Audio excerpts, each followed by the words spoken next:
call tonight's game from the deck, and it's a great place to watch, and you can get a front row ticket right now.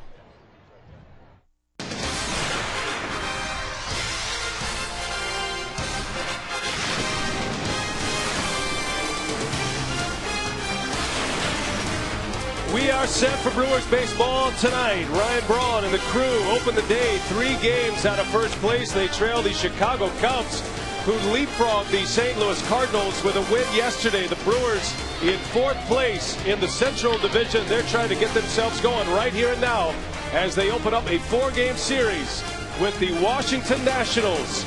And tonight we are live from the Harley-Davidson deck in deep left center field here at Miller Park. It is great to have you with us. You see it? We're right here. We're right here, ready to play ball. So here we are, Rock, at the Harley-Davidson deck. We thought that this would be the opportunity, since the Brewers are struggling a little bit. Baseball players very superstitious. We thought we'd change it up a little for them. Yeah, the guys in the clubhouse, they can shave their head, they can grow a mustache. I already have one of those. Get a tattoo. I'm not doing any of that. So what we decided to do was vacate the booth. Things haven't been going very well at home, particularly in the booth. So come on out here. We've met some great people, some good food. What a great vantage point for a ball game here at the Harley deck. We have to do this more often. Yeah, absolutely. It's been one of the hottest tickets this year at Miller Park, a new venue out here. Now let's talk nuts and bolts baseball here, because Carlos Villanueva was announced as a starter for tomorrow. That was big news earlier. Jeff Suppan gets the ball tonight, and that means Ken Maka needs some innings from Suppan. Yeah, because you're not sure how many innings you're going to get out of Villanueva. He's been in the bullpen. Maybe 4 innings. They have Tim Dillard. He can pick him up. But Suppan hasn't won a game in an awful long time, and sometimes it really hasn't been his fault. He had his shortest out of the year at Pittsburgh last time out, 3 1/3. Gave up 5 runs, but the disappointing thing, 4 home runs. Home runs really aren't a problem for Suppan. All about location, because this Nationals ball club, although they don't win many games, they can hit the baseball. So you have to make your pitches on these guys. Well, we are expecting some long balls tonight. Rock has glove, will travel. The Brewers and the Nationals, and some big home run hitters in this matchup this week. Stay with us. Baseball is next.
Alberto Gonzalez and Craig Stammen rounding it out. And that lineup will face Jeff Suppan. And how about the Piggly Wiggly scouting report? Well, last win came on June 12th against the White Sox, but Suppan has been throwing the baseball pretty well, except for his last start.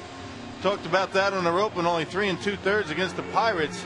All about location for Suppan. You know what he throws. He doesn't throw hard. He's got to find the corners, keep the ball down. So location imperative. This Nationals ball club, as we talked about, they don't win many games, but they can hit the baseball. Here's how the Brewers line up defensively tonight behind Suppan. It's Braun, Cameron, and Hart in the outfield. Cameron had the day off yesterday. Craig Counsell gets the start at third with Hardy and Felipe Lopez at the Keystone.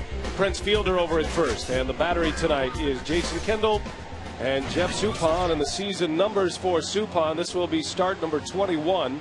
And a 5-7 record, of 4.71 ERA. A guy who gives up a lot of hits, as is evidenced by the opponent batting average. But certainly a night where Ken Maka desperately needs Suppan to pitch well, get back to winning ways, and carve up a lot of innings in this game, especially with the hole in the rotation tomorrow.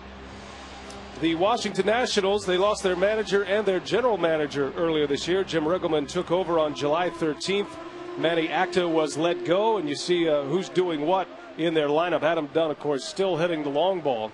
What's interesting about this Washington club, they are second in the league in on-base percentage. So offensively, they take a lot of pitches, and they'll give you some good at-bats up there. Nigel Morgan set to lead off, and Suppan's first pitch is a strike, and away we go. Ed Rapuano calling balls and strikes tonight. Paul Schreiber, Paul Nart, and Joe West, the crew chief, on the bases.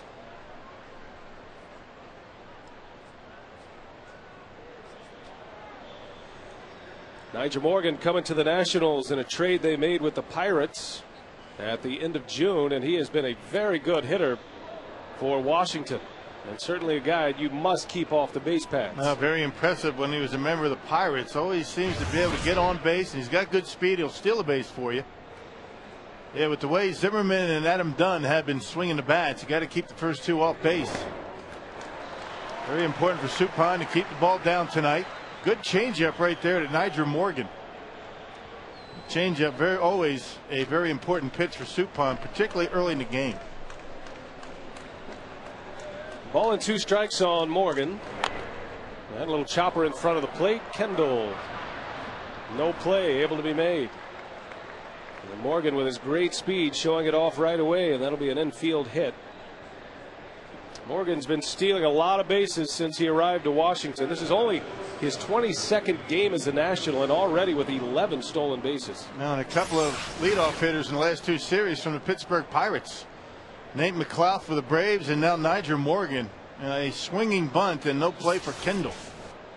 So a good start for the Nationals. Anytime that guy gets on, he creates a lot of problems for you.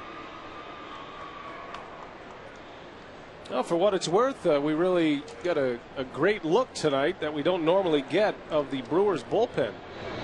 Games are not one in the bullpen, but Suppan had great stuff in the bullpen. Looked like it, didn't it? At least from our vantage point. Jason Kendall down there warming him up. See, we can throw stuff at the relievers, sunflower seeds and whatnot.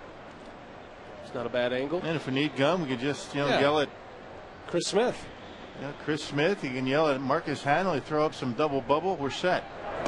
Pitch out. Morgan takes off, and he's in there with a stolen base. And that's why it's imperative to keep him off the bags. Morgan steals his 30th base of the year. And right away, the Nationals have a runner in scoring position. And had a big lead and a big jump. The Brewers guessed right, but Nigel Morgan just too fast. Not even close at second. That was a good lead, and he took off right away. First move from Suppan, and wasn't even close. Christian Guzman, and a pickoff play at second base. Morgan is back. He'll steal third as well. He likes to run no matter where he is. 30 bags he's been caught 14 times this year.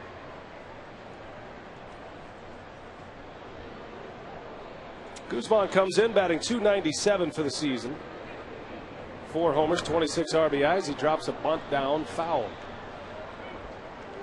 Washington won in dramatic fashion yesterday. They finished up their series against the San Diego Padres. Austin Kearns had a walk-off hit. and an extra inning victory for Washington. But they start the day, Rock, 30-68. They have lost 68 ball games this season.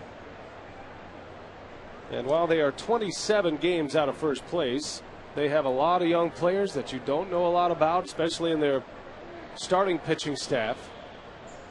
And they are giving a lot of guys chances. I'll tell you what, if you're a minor leaguer in the Washington National system, if you're a AA or a AAA player, you've got a chance to play the big leagues this season. No, particularly if you're a pitcher. I mean, the Nationals have used a lot of different pitchers, a lot of different starting pitchers. Only got one guy that's made over 13 starts so far this year. Stamen making his 13th tonight. But it's been a tough road for Jim Riggleman since he's taken over.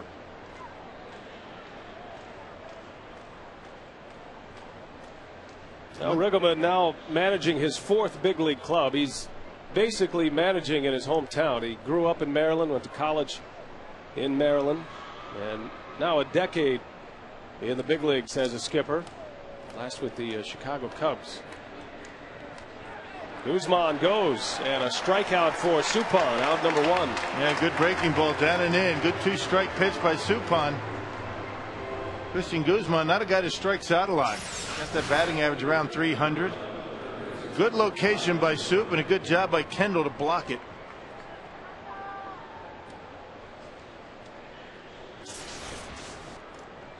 First strikeout for Suppan. Guzman will take a seat.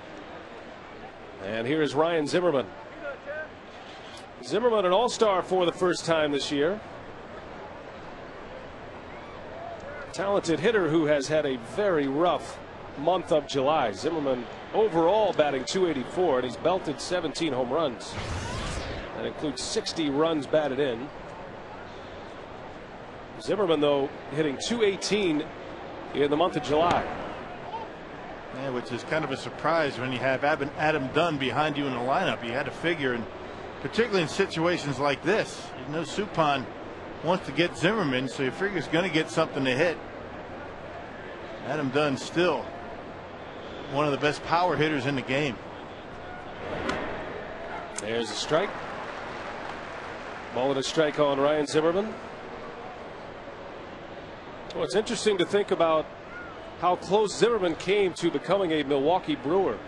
You go back to that 2005 draft. Ryan Zimmerman was taken 4th by Washington. Ryan Braun taken 5th by the Brewers. And there were some concerns in the draft room that the Nationals weren't going to let Braun slip that far. They thought maybe Braun would go 3 or 4 and Zimmerman would be available in that 5th pick. Instead, Zimmerman goes to Washington. He was the first of that class to make it to the big leagues. And of course, things worked out pretty good for the Brew Crew. Yeah, I think both teams are pretty happy at this point. Both are all-stars this year. Yeah, Zimmerman didn't spend hardly any time in the minor leagues.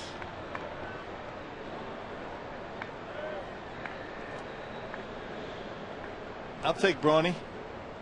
I think the Brewers are very happy with who they got in that draft. Braun was in the major leagues in '07, just 2 years after he was drafted. Zimmerman in '06, but Braun won the Rookie of the Year in '07, and he has now been the all-star starter in the outfield twice. Zimmerman hits one high in the air in the infield. J.J. Hardy will make the call and the catch. 2 outs. And another good off-speed pitch by Soup. Looked like either a changeup or a slider. Tough to tell from out here in left center. Well, you take a look at the speed of the pitches, you can see that 83 miles an hour. Changeup. And Zimmerman gets underneath. We'll do our best to determine what the pitches are here tonight. If in doubt, Rock, just make it up. Yeah. Another pickoff attempt at second base. Morgan is back. Now Adam Dunn at the plate for Washington. He has always been a tough matchup for Jeff Suppan. And this year, 25 homers, 71 RBIs against the rest of the league. Man, a guy that's going to walk 100 times every single year. A 481 hitter against Suppan. 13 for 27. And another changeup from Suppan. He's had a good one early. Shift is on. You see Felipe Lopez out into the grass. It would be more of an extreme shift without Morgan at second base, most likely. Adam Dunn's batting average uncharacteristically high this year, 275. He's usually down in the 220 range. A lot of walks, a lot of strikeouts, and an awful lot of home runs every year. But he's got that batting average up. Well, it's not like he's turned into Rod Carew, but he is getting his hits. He's going the other way more, but still hits the long ball.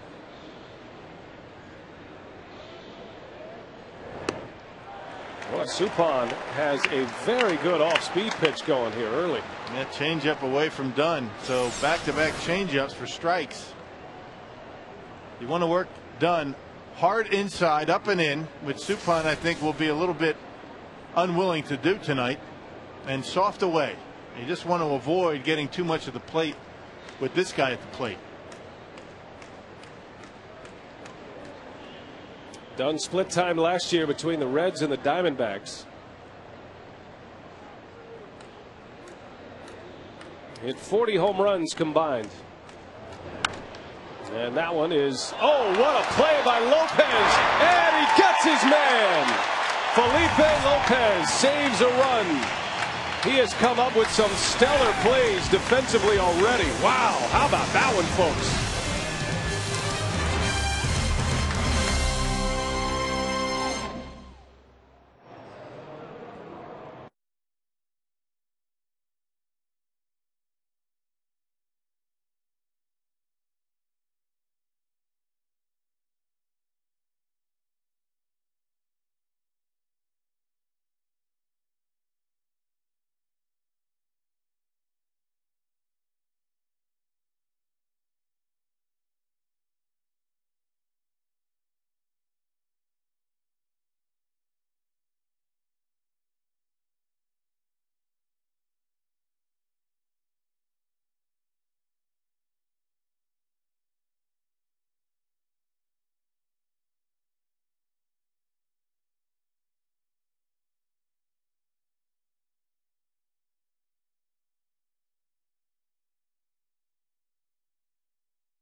And then you sit right here. I mean, it could not be any easier here in the Harley-Davidson deck. Yeah, I love it. I like it out here. Nice breeze. You got the glass panels open for the time being anyway.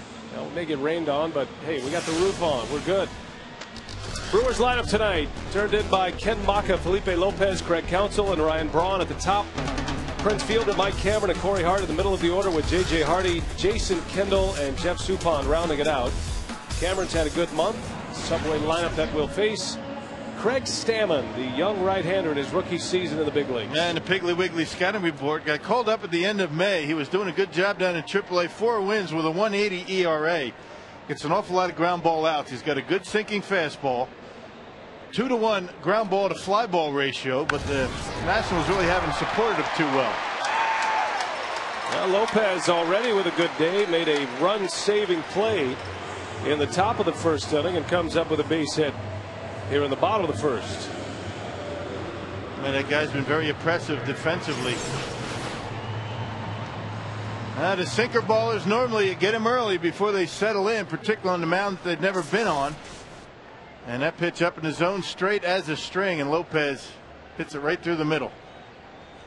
Lopez with his 8th hit as a Brewer. He's now 8 for 20 as a Brewer. Craig Counsell digs in. Lopez, the former National. Things didn't go so well for him in Washington. Kind of refound his stroke when he went to Arizona, signed as a free agent. Of course, the Diamondbacks trading him to the Brewers in Pittsburgh. Little soft liner, and Guzman makes a play.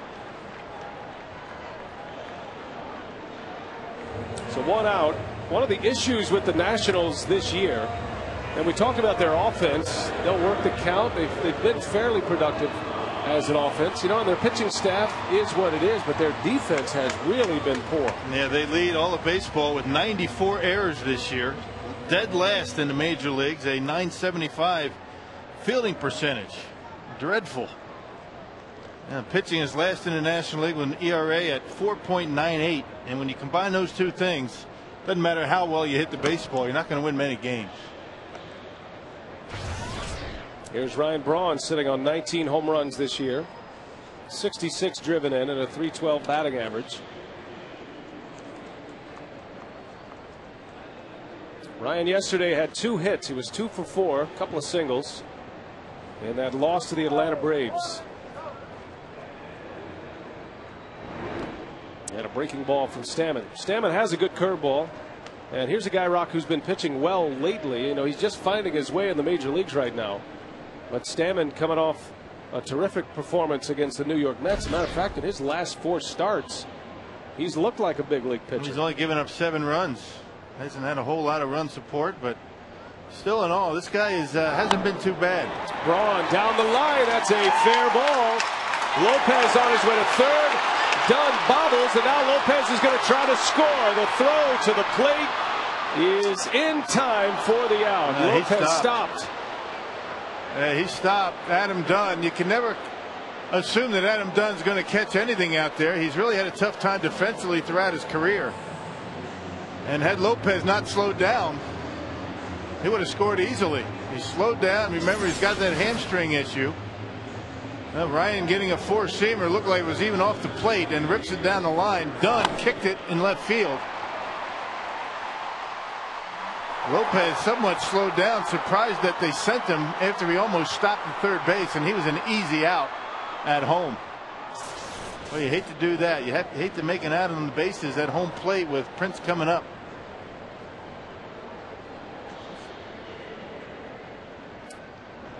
Well, 2 outs in the inning with Fielder up there. Lopez just assumed that the play was over.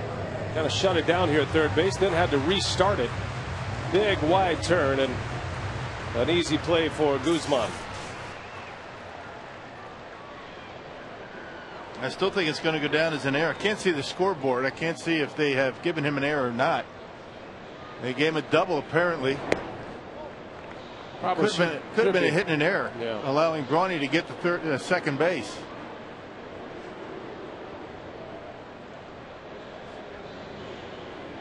Now Braun with a hit, second hit of the inning against Stammen.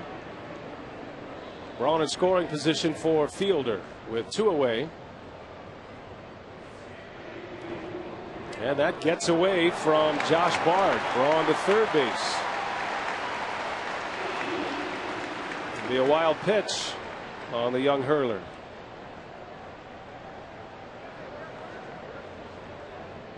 Man, you got to figure that Stammen's going to be careful with Prince. Doesn't want to make a mistake with first base open. So they're trying to get him to chase down in the zone.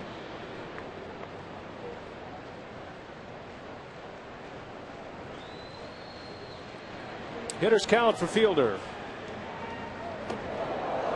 3 balls and a strike. Stammen trying to reach back for a little extra. John Lennon has been the Nationals' best pitcher this year, and he started yesterday. So through this 4-game series, the Brewers will not face the Nationals' ace. Fielder slices one. Dunn gives chase. That is a fair ball. And Prince on his way to second. Braun scores the run. The Brewers are on the board here in the first as Fielder drives in number 87. Well, a good piece of hitting by Prince. Stammen went with an off-speed pitch on a 3-1 count. Now the Nationals were content with walking him if that's what would end up happening. But check it out. Prince with a changeup, able to slice it down the left field line. That's just a good piece of hitting. That's a hitter at the plate understanding the situation and takes a pitch that wasn't too bad, a changeup away, and tucks it inside that left field line for a double. That's a good at bat by Prince. And a run producing at bat for Fielder. Double number 24. It scores Braun. Braun and Fielder with back-to-back doubles.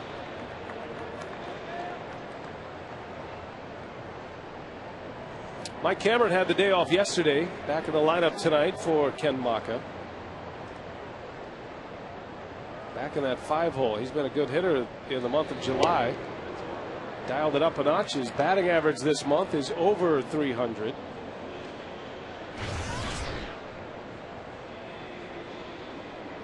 Now it's going to be important for whoever it is in that 5th spot to be productive, or Prince isn't going to get anything to hit. I was surprised that they even threw him a strike there.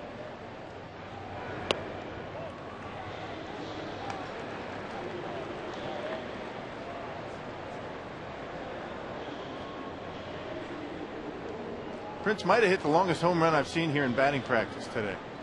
Was it up here in the Harley-Davidson deck? It was. He hit one here, but the further one was into center field.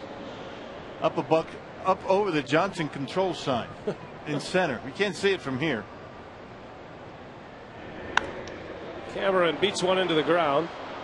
Long throw for Guzman, and it's in time for the out. The inning is over, but the Brewers get a run on 3 hits, and they will play from ahead tonight.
A lot of good food going on here in the Harley-Davidson deck.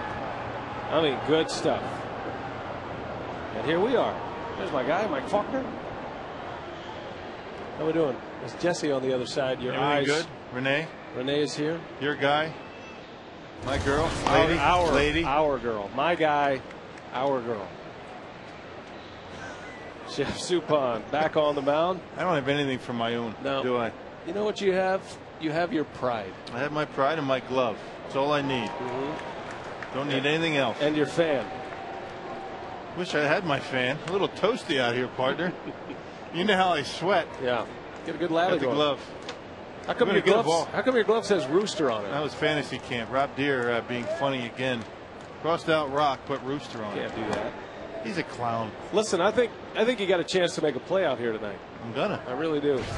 I'm gonna save Renee. You know why? Because the air is warm. The ball is going to be traveling tonight, and we have some power hitters in each of these 2 lineups. Nick Johnson right back to the mound. Good play by Soup.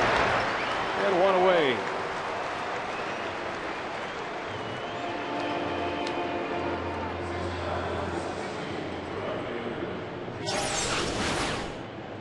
He's really got good off-speed stuff early, and that's always a good sign for a pitcher like Suppan. Good location, and able to get a good differential in speed with the fastball and the changeup. I haven't seen too many breaking pitches yet. Very uncharacteristic of his Soup his last time out. Gave up 4 home runs to the Pirates. Normally a pitcher that does not surrender many home runs. Before that game, he'd only given up 1 home run since the end of May. Suppan making a bid at his first win since he beat the White Sox here at Miller Park on June 12th. Been a while since he's been in the win column. But you know what? July hasn't been too bad for him. You know, you take out that last start, it's been tremendous. That one is down the line, just fair. And Josh Willingham will ease into second with a double. So the Nationals with their second hit. Double number 20 for Willingham. Overall, Suppan 0-1 in July in 4 starts. With a 4.09 ERA, and that includes that outing in Pittsburgh where he lasted only 3 2/3. Made a mistake there, and Willingham able to hammer it down the line and left. All speed pitch up.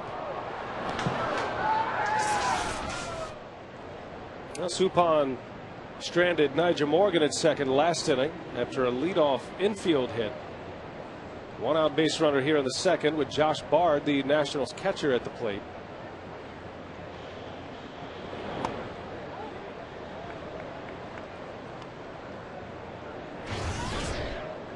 Numbers on Bard, former Padre, 262 hitter, has a homer, 19 driven in.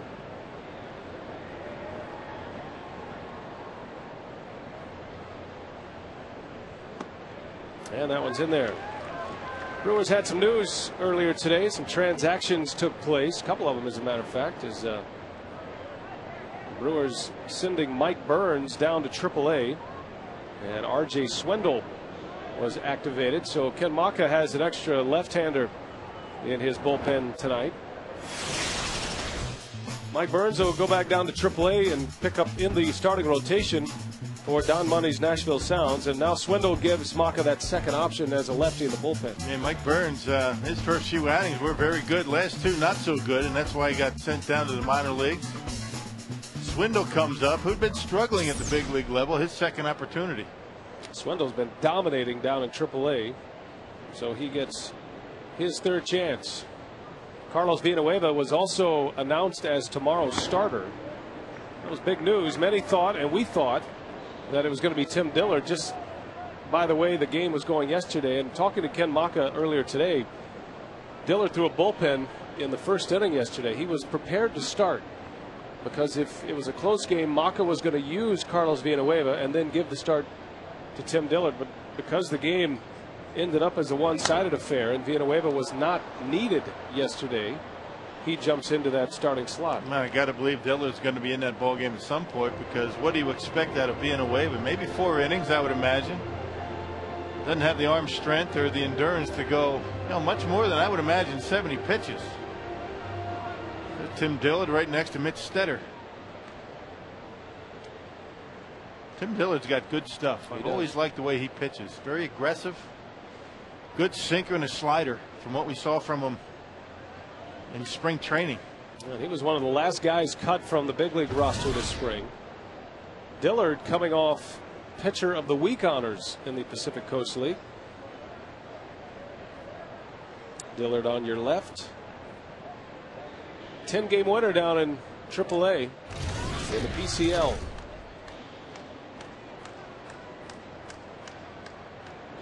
Suppan wants to start over with Kendall.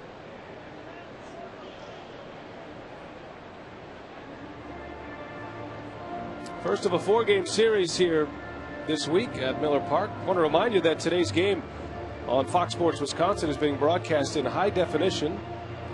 We invite you to enjoy the pictures, and for a complete listing of Fox Sports Wisconsin HD cable providers, go to foxsports.com, keyword Wisconsin. All 4 games in HD this week. The Brewers head to San Diego following the afternoon game on Thursday. So this is the time the Brewers are hoping to take advantage of a couple of teams at the bottom of their respective divisions. The Nationals and the Padres. That one just missed. And Bard is aboard. 2 on now against Suppan with 1 away in the second. Pretty good pitch by Suppan. Tough pitch to take. It was a slider. Boy, oh boy.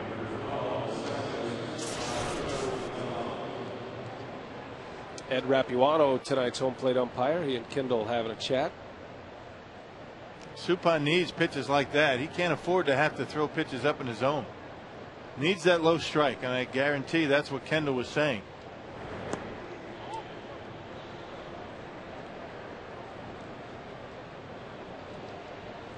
Alberto Gonzalez,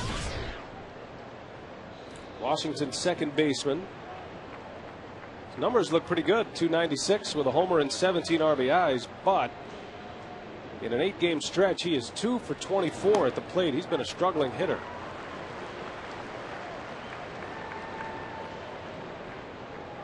Another one of these young nationals promoted from AAA. There have been plenty of pathways from Syracuse to Washington this year. A bouncer. Lopez backs up, fires to Hardy, and that is a double play. J.J. Hardy with a cannon to first. 4-6-3 double play. The inning is over.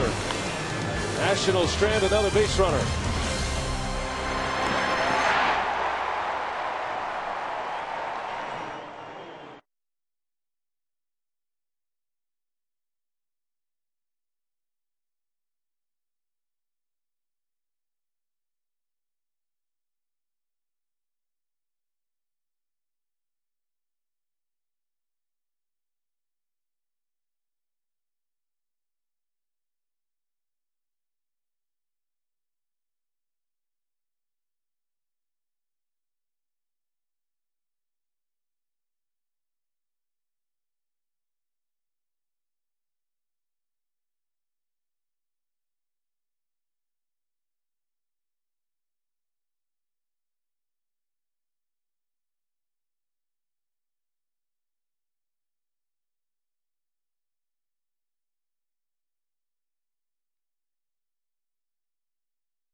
Lot where you can park your bikes, and I just want to put a clock on it just to let you know how convenient it is from the parking lot to the gate. And we're going to start walking, and this is one of the many features that you can get if you buy into this package where the Harley-Davidson deck, not only you get convenience from the parking lot to the gate, you also get a really good view, as Brian and Bill have been showing you this entire game, at least so far. So we're going to keep the clock going, and I'm walking at a regular pace. This is not any running, not any fancy editing. We're just walking regularly, and I'm almost at the gate.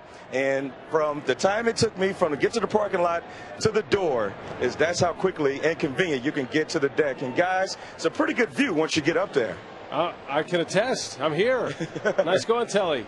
I think Telly walks a little slower than that normally. I would have walked a lot faster than that in my exuberance to get to the ballpark. Yeah, there's always that anticipation when you walk in, right? I could have cut that in half. Isn't there some kind of etiquette rule about shooting hogs through rails? You know, and that's shooting what? No, shooting of it. The hogs? Animals through rails.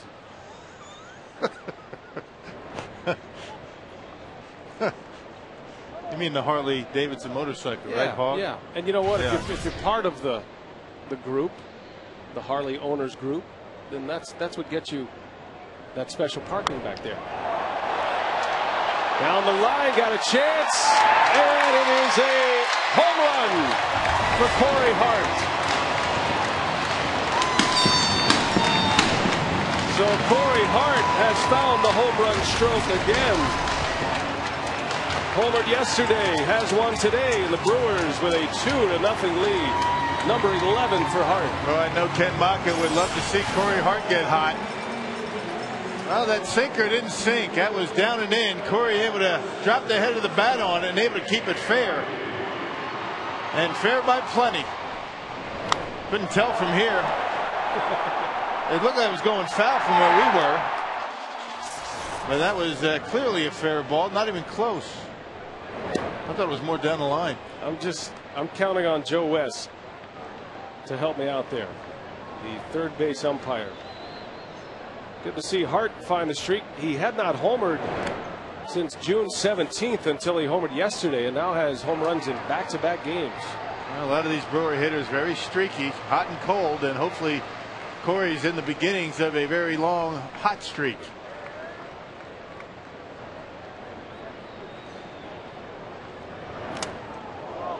Hardy fouls one back off Bard. JJ down to the count, a ball and 2 strikes. So Fielder and Hart with the RBIs early. Fielder drove in Braun with a double. Braun and Fielder with back-to-back doubles in the first. 2 runs on 4 hits against Craig Stammen, the young right-hander for the Nationals. Bard wants it down and away. 2-2 to JJ. Hardy with 11 home runs this year, 43 driven in.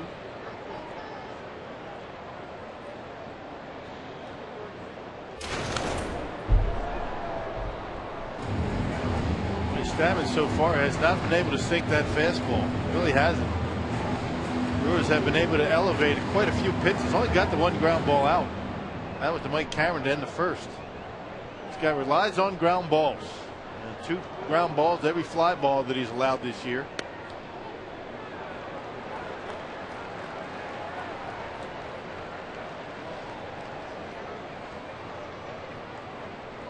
Hardy's worked it full here. Popped him up, shallow right. And Willingham hauls it in for out number 1. Hey fans, if you can't watch the Brewers on Fox Sports Wisconsin, you can always catch the game on your computer with MLB.tv. It's the ultimate baseball experience, featuring 100 out-of-market games every week live on your computer. And catch those you missed on demand. For details, go to Brewers.com. Another big crowd tonight at Miller Park. Well, what a story Milwaukee has been. It's always fun to get a new group to come into town. You're talking about the traveling party of an opponent. Obviously, the first game of the series, we got a chance to visit with some of our buddies with the Washington Nationals, broadcasters and the media relations personnel. And the first thing you want to know, how about the crowds here in Milwaukee? What a Incredible. story. Man, what a crowd for a Monday night against a team, the Washington Nationals, with 30 wins. They love their Brewers here in Wisconsin. Brewers have reeled off 6 straight sellouts. Had 3 consecutive sellouts against the Dodgers on the last homestand, and all 3 games against the Braves sold out. So while the ball club is sputtering along a little bit, the fans anything but. They have delivered big time as Kendall rolls out for out number 2.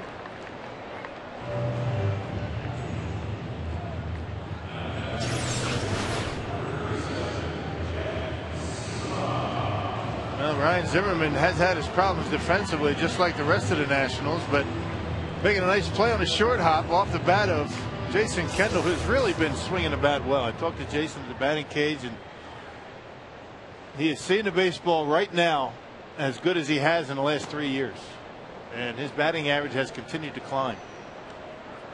Now, getting back to the crowd, the Brewers right now 5th in the National League in attendance. Man, something else. And think about that. In the market that the Brewers are in with Lake Michigan, you got the Cubs to the south and the Twins to the west.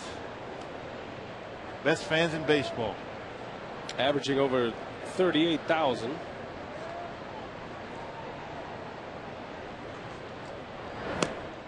Suppan has handled the bat pretty well this year, as a matter of fact. He's tied for the team high among the starting pitchers in base hits. He has 6 for 30 at the plate. That's an even 200. And he's driven in 3 runs.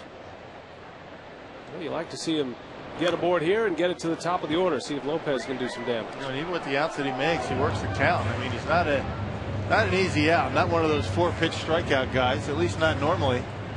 Able to drop down his bunts, as you talked about, and hasn't struck out much. Puts the bat on the baseball. A breaking ball that missed. Stammen wanted the call from Ed Rapuano.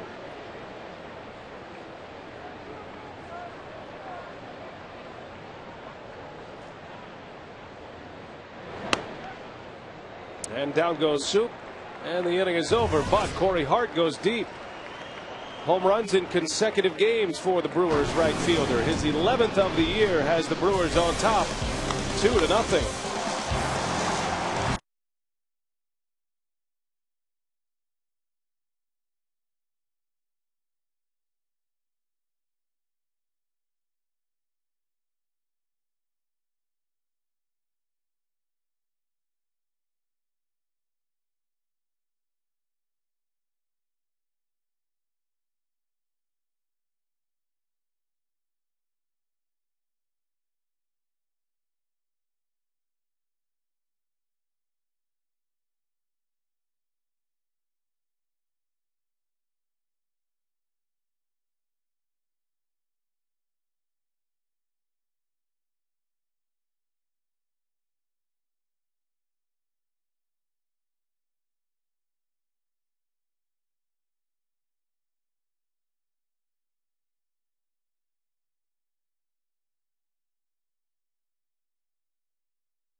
Wisconsin is presented by Flames Farm and Fleet.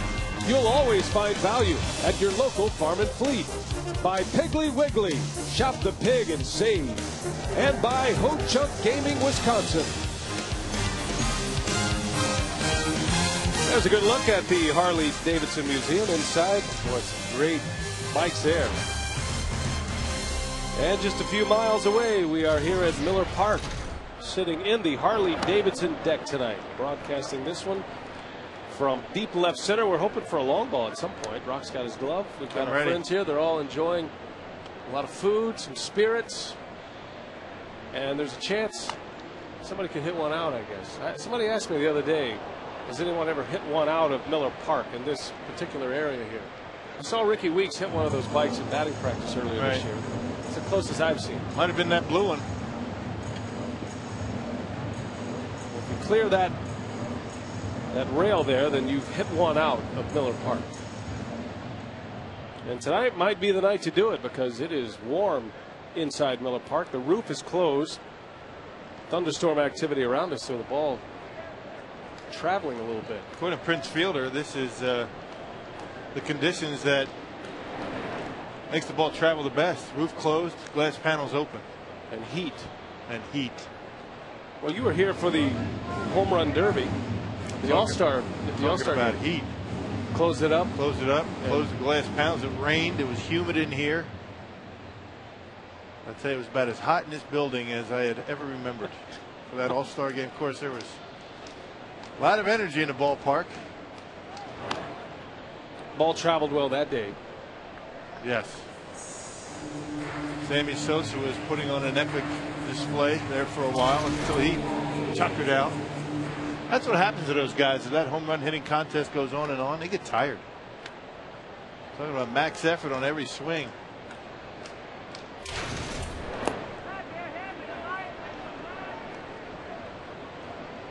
Now the Brewers have their own home run derby champ now in Prince Fielder. Wonder how our booth is up there. We've got a lot of valuable merchandise being unwatched in our booth tonight, including the Prince Fielder Home Run Derby T-shirt. Yeah, which has my name on it. We'll get the binoculars and see who's in our booth. We've got I think 3 people sitting in there. I see people in. No, maybe there it's empty. Oh, there's 3 people actually with the jerseys. How are we looking? I'm sorry. Oh, there's nobody in the jerseys. I thought there was somebody in there. You thought maybe Trevor Hoffman was in there. Yeah. Wouldn't surprise me at all to see somebody from the media relations department, you know, frolicking away in our booth now that it's vacated. You know, there was a time when we were on location a few years ago where I was given a pie in the booth. I had to leave it in the booth, and somebody came in and started to eat it. Wiped it out. Never have been so upset That's in my broadcasting career.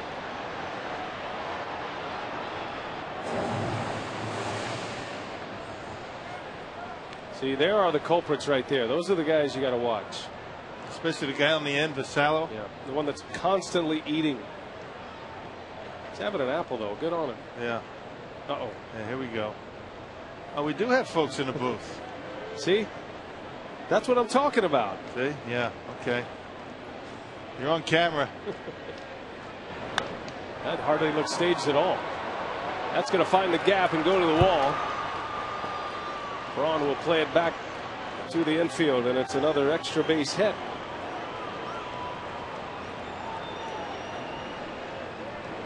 So the opposing pitcher comes up with a double. Well, fastball right down the middle up in the strike zone. That's the easiest for a pitcher to get the bat on. Not big velocity, too much of the plate, and Statman able to rip it into the gap.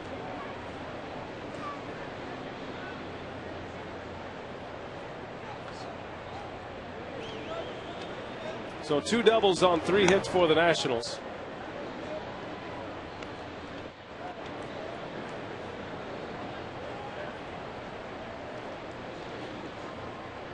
Back to the top of the order, Nyjer Morgan.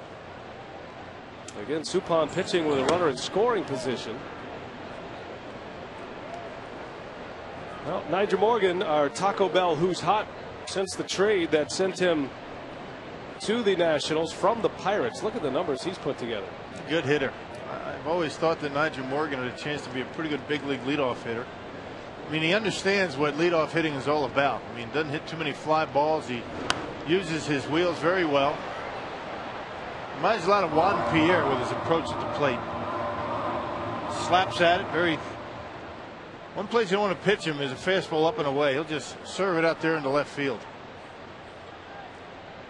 Now Morgan in his 22nd game as a National. That was a move that surprised a lot of people. The Pirates were pretty busy at the end of June. They traded away Nate McLouth, and then they traded Nyjer Morgan. They wanted to open up some playing time for Andrew McCutchen, who looks like a great young player, and he's off to a fast start with the Pirates. But Pittsburgh ruffling a few feathers with some of their veteran guys, and one of those veteran players who spoke out the most has been shipped away at this point as well. And Adam LaRoche was sent to Boston. Nate McLouth was sent packing and making way for Nyjer Morgan.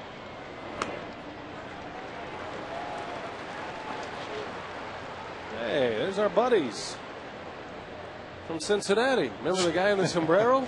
I do. He looks a lot better shape right now. Hey, it's good to see him here. Actually, it was McLouth and Morgan sent packing to make room for McCutchen, who's done a pretty good job as a leadoff hitter himself. Yeah, he looks like a good player. Yeah. That one slapped to short. Hardy's got it. Out number 1. Might have broken his back.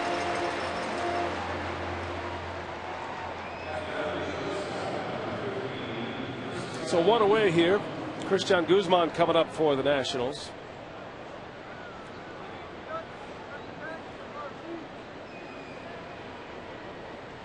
Suppan with a short start his last time out against Pittsburgh, and looking to rebound here tonight. But prior to that, he had gone 7 innings against the Cubs, just 1 run, took a no decision. 5 2/3 against the Cardinals, took a no decision, and then he went 6 innings in a loss against Cincinnati. Did not give up an earned run in that game. That's what we're talking about. Up until that last start, he'd been pitching pretty well and certainly deserved a better fate than not having won since June 12th. Sometimes that's the way it goes, though.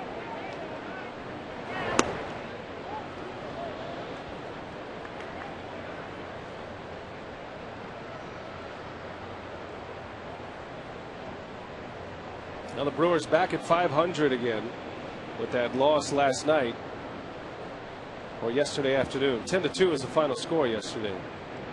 Braves taking 2 out of 3 from Milwaukee. Little bouncer to Hardy. And Guzman retired. 2 outs.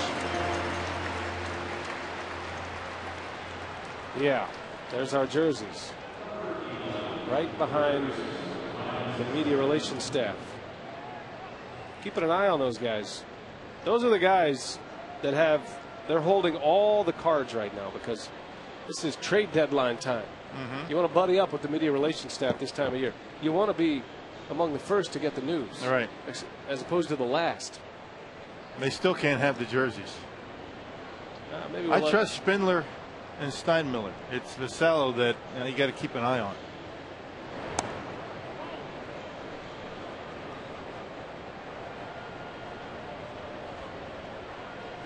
Ryan Zimmerman with a runner at third, 2 outs in the inning.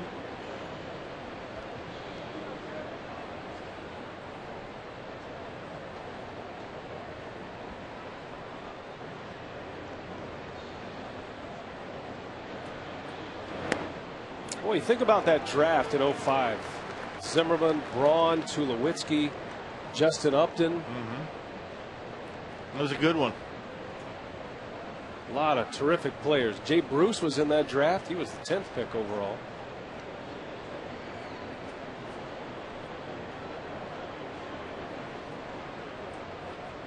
Just 4 years ago, and a lot of big league stars already coming from that draft. And one of the best of all time. One of the best draft classes that you can remember in recent memory.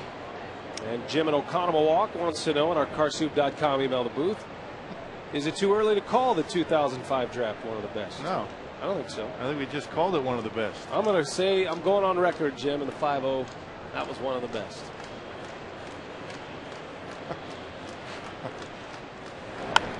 That one is hit well to center, but right at Cameron. That's what I'm looking forward to the most.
All right, now for a look at tonight's Guess the Stance feature. Who is this major league player? You can text who you think the batting stance guy is imitating to short code 234-234, keyword Brewers, and we'll have the answer for you in tonight's Brewers Live postgame shows. Stick around after the game with Craig and Davey. Did you get that, Rock? I did. Idea? Yep. All right, we'll save it. Don't Not give an it away. easy one. It's not an easy one, though. Don't give it away. It really isn't. Broadcasting tonight's game from the Harley-Davidson deck. All of our friends up here having a good time tonight. The food smells good.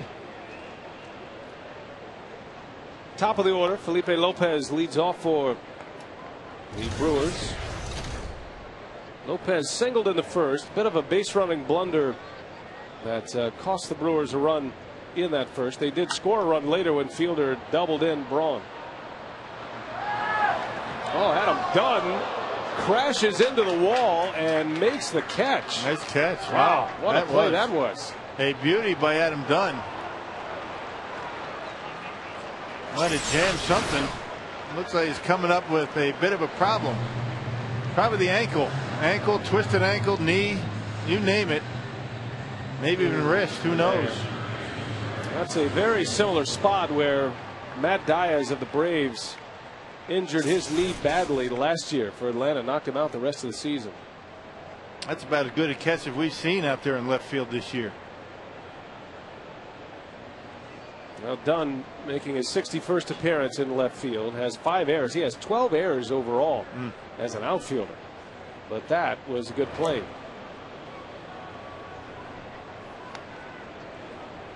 Craig Counsell's been a hot hitter lately. One of the longest and most productive hitting streaks of his career currently going on. Counsell has a 9-game hit streak, and during the streak he's batting .444. 16 hits in 36 at bats. And they're not just singles either. I mean, he's driving the baseball, doubles, triples, home runs. Little bouncer over the mound. That'll be a tough play, and that's a base hit. Counsell with a single. The hit streak is now at 10.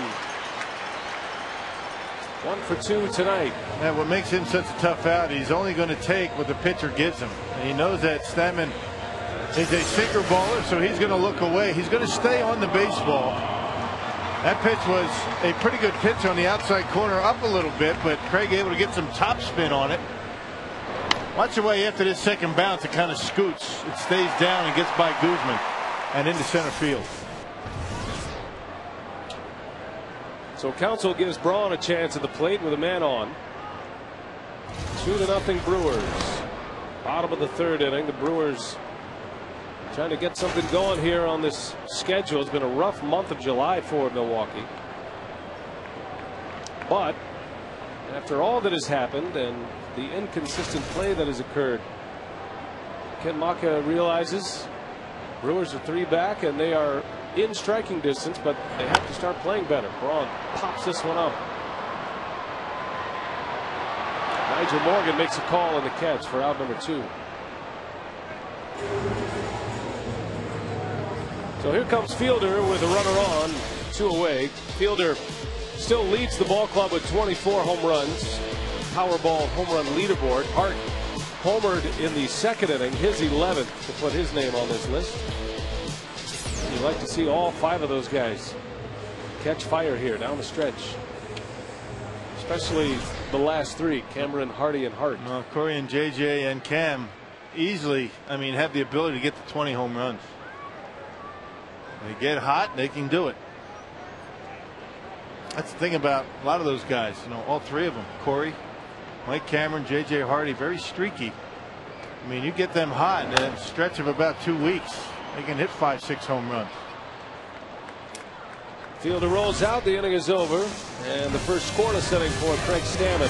2-0 Crew. We head to the 4th at Miller Park.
Head to the fourth inning at Miller Park. Prince Fielder driving in the first run had an RBI double to the opposite field with 2 outs, as a matter of fact.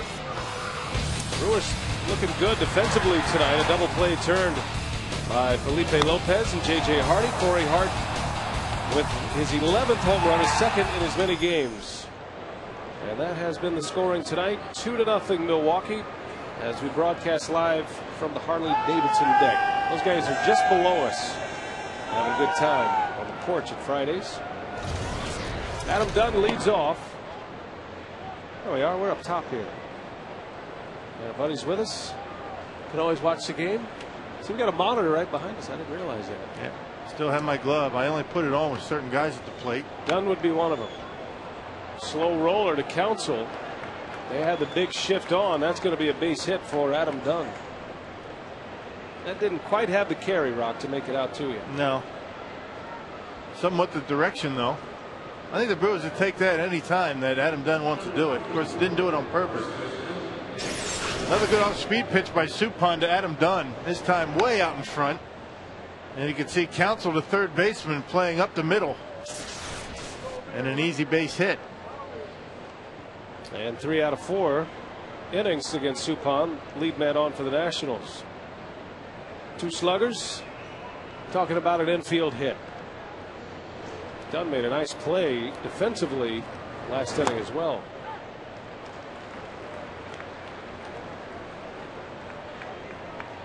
Dunn's been bounced around a little bit. Signed as a free agent with the Nationals. He was a late sign. Went from the Reds to the Diamondbacks last year and managed to hit 40 home runs again. Big time run producer Adam Dunn. We mentioned walks a lot, 100+ walks every year. A lot of strikeouts, 180, 190 a year, but a lot of run production, home runs, RBIs, scores a lot of runs. He's always on base.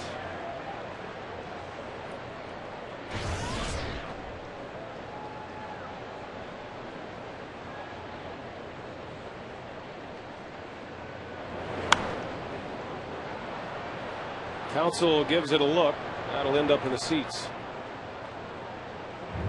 Nick Johnson finally healthy again. Boy, he's had a lot of injuries in his career. Came up a prize prospect in the Yankees organization.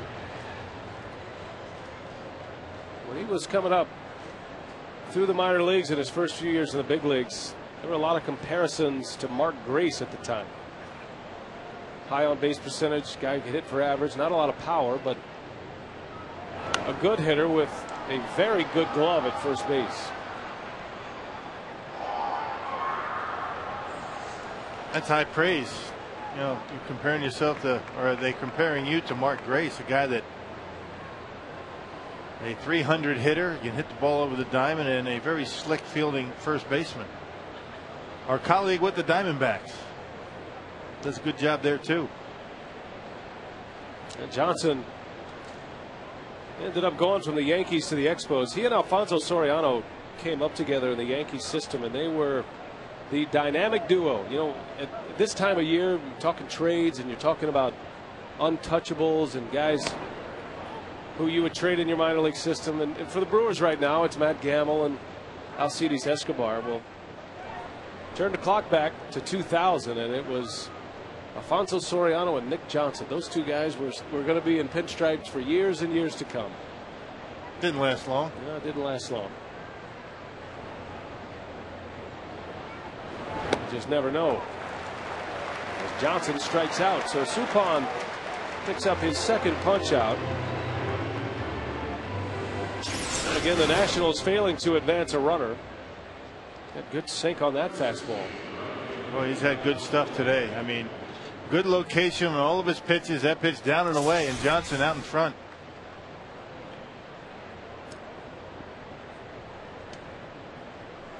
So one gone. Here's Josh Willingham.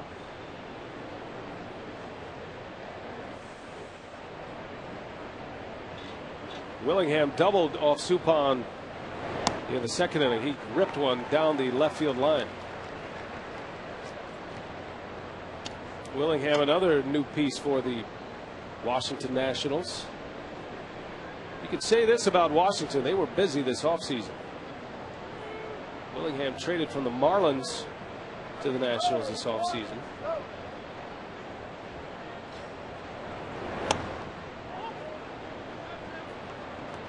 Marlins also got Scott Olsen in that deal, and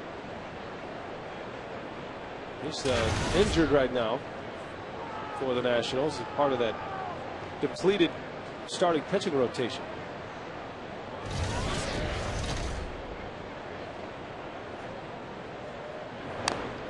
The key piece in that trade was Emilio Bonifacio, who we saw with the Diamondbacks and then the Nationals, and now he's turned into a good little player with the Marlins, one of the fastest players in all of baseball.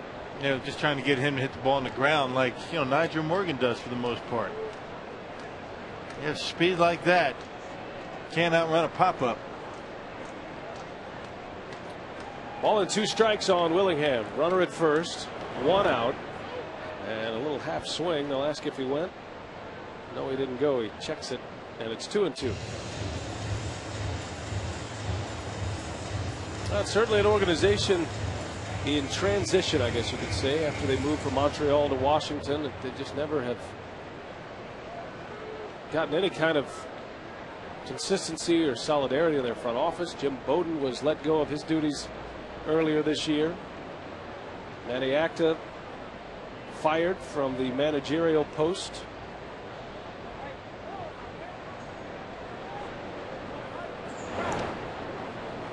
Dunn takes off. Kendall's got a chance here. The throw is late.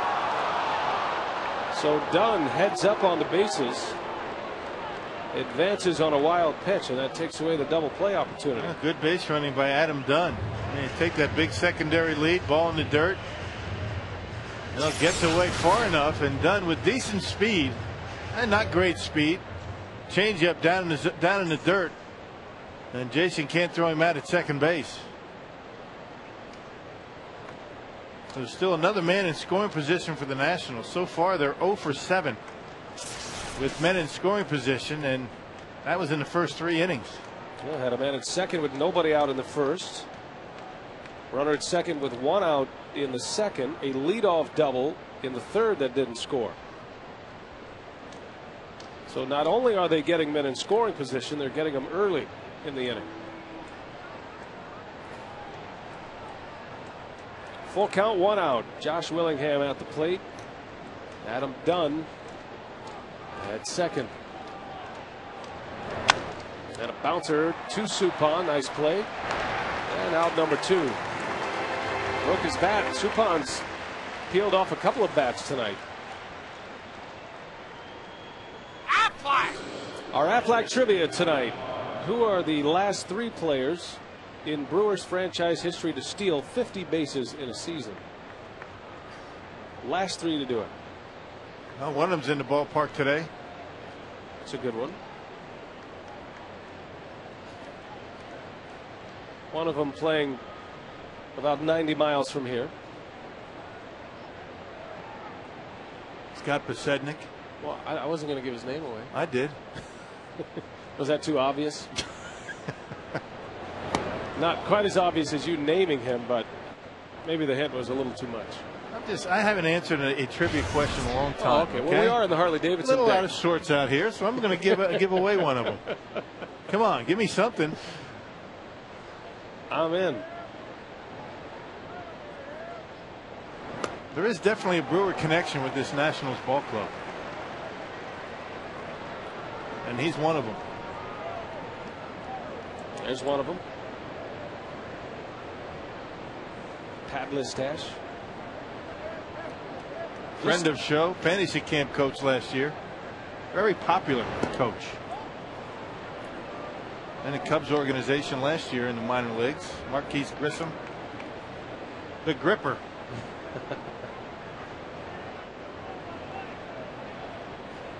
He was roaming center field in the final days of County Stadium.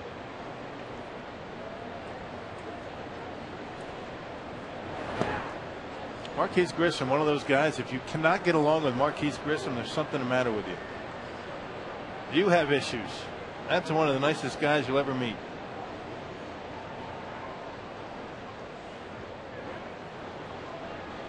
the two base coaches with Brewers ties. Pat Listash has been managing in the Cubs system until this year when he got a chance to get back to the big leagues, and many feel that he is on the fast track to managing a big league club.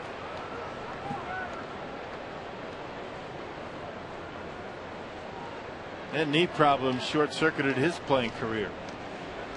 Former rookie of the year. Well, he could fly.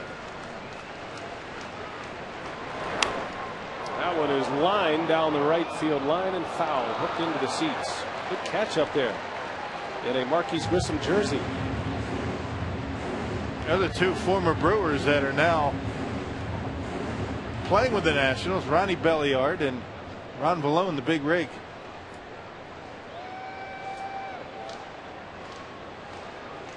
Belliard having a tough season. A platoon player, actually a bench player. Suppan hits the spot, strikes out Josh Bard, his third strikeout of the game, and the Nationals again leave a runner in scoring position. Corey Hart, he'll be hitting when we come back. A home run in the second made it 2-0.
Play program took center stage at Miller Park. It was a 2-hour clinic for kids on strength and conditioning, injury prevention, and nutrition. Commissioner Bud Selig was on hand, along with Brewers outfielder Mike Cameron and trainers Roger Kaplinger and Dan Wright. A really good program for those guys.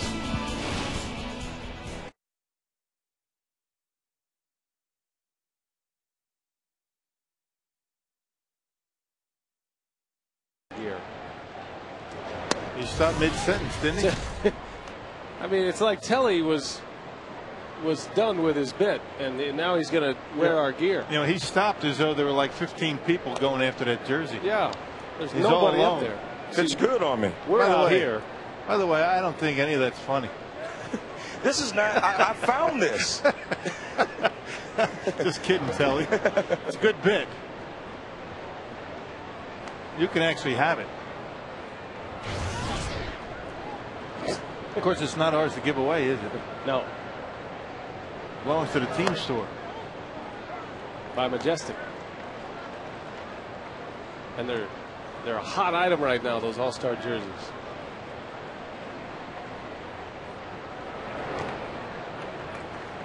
Mike Cameron, Corey Hart, and J.J. Hardy due up for the Brewers.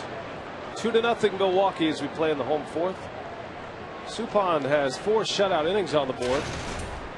Been working around a lot of base runners tonight. Bouncer over to Zimmerman. And Cameron retired. Well, we gave you some options in our Aflac trivia. 3 in Brewers franchise history to steal 50 bases in a season. 1 left. Gave you 2. So there you go. Tommy Harper, Scott Pasednik, and Pat Mustache.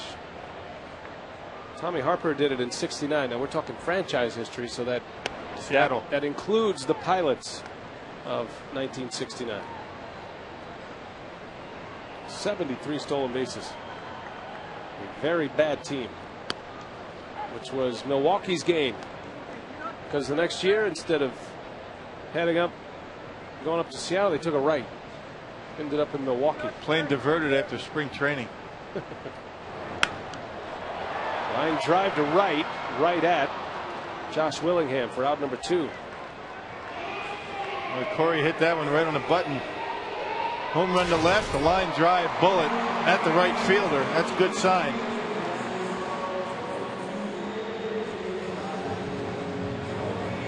So 2 gone. Bernie's ready to slide tonight. He's had a chance to do it already with Corey Hart. Take a look at that slide up there. I mean, you have a good look at it, how steep it is. Hardy into center field.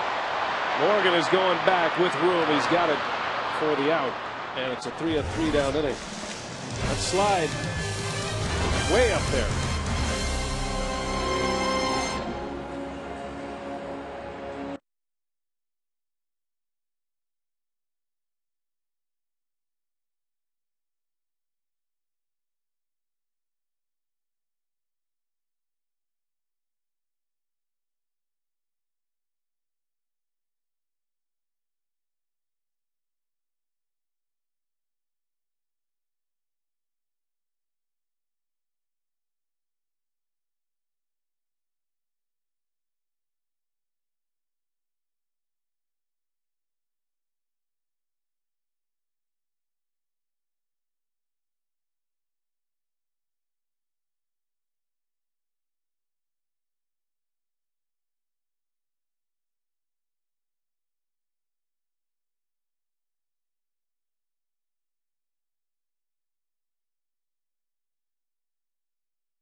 Dugout is Ed Cedar, first base coach. We're in the Harley-Davidson deck. Our man is in the first base dugout. And Eddie, just your thoughts about the way this game's going, what you're seeing from the Brewers tonight. Soup's doing a nice job, keeping them off balance. This Washington team can hit. Today, watching them all day on the computer, watching their films, they got a pretty good hit, explosive ball club.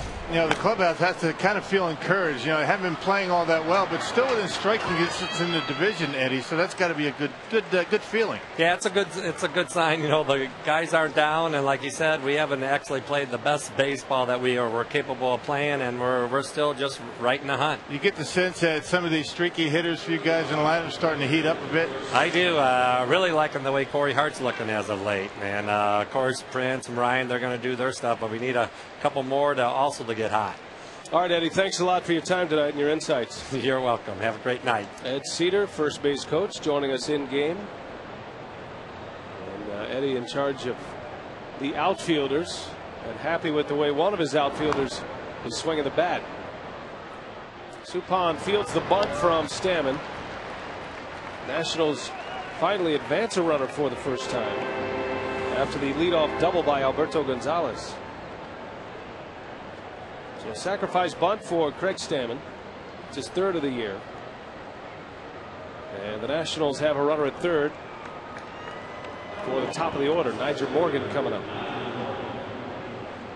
Washington has had their leadoff man aboard in every inning but the second. So 4 out of 5 innings they've had their lead man aboard, and a couple of leadoff doubles tonight as well. And that stuff starts to catch up to you as the game goes on. The more you face a lineup. This is the third time through for the Nationals. You can't go to the well trying to make pitches with men in scoring position all night. And Soup is due for a quick inning.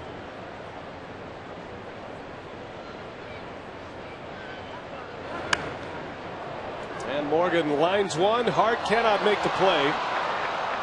Morgan, big turn at first base. The run will score. Gonzalez scores the first Washington run as Nigel Morgan delivers the RBI. Corey Hart almost coming up with a great play in right field. And a big risk to try and dive for that baseball. You got to make sure you smother it, keep it in front of you. That might have been 4 bases with Morgan running.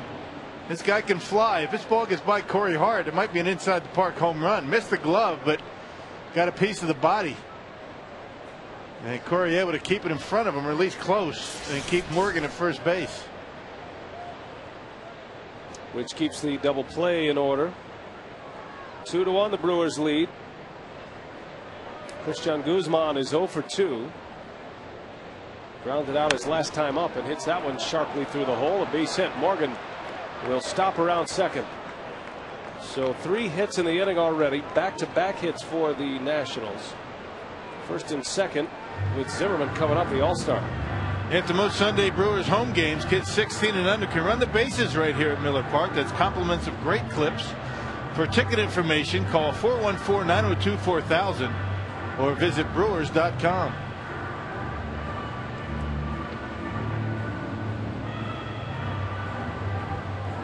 Washington with 7 hits already. 3 in this inning against Suppan.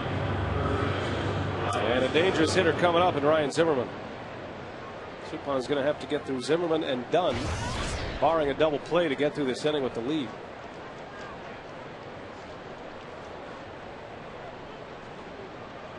Zimmerman lined out his last time up. Hit one sharply to center. That was with a runner at third base as well. Breaking ball starts him at strike 1.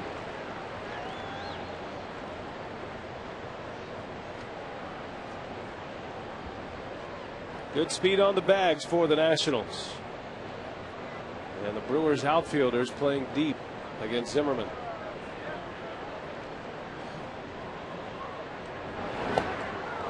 They got him.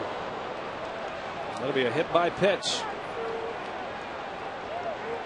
Bases are going to be loaded here for Adam Dunn as Zimmerman gets drilled by a Suppan fastball. Trying to come inside, just got a little bit too far in. Got a piece of the elbow, and now bases are loaded with Adam Dunn at the plate. Nowhere to put him. Got to throw him strikes.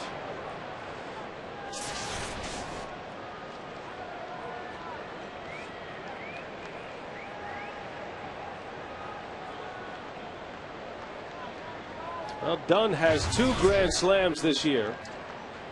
2 of his 25 home runs have come with the bases loaded, and he has posted big numbers against Suppan in his career. Chases the first one. Another changeup. It's been one changeup after another with Adam Dunn at the plate.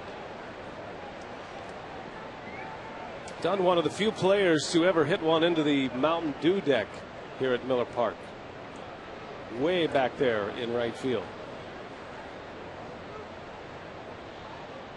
A 465-foot home run here last year. That was a blast.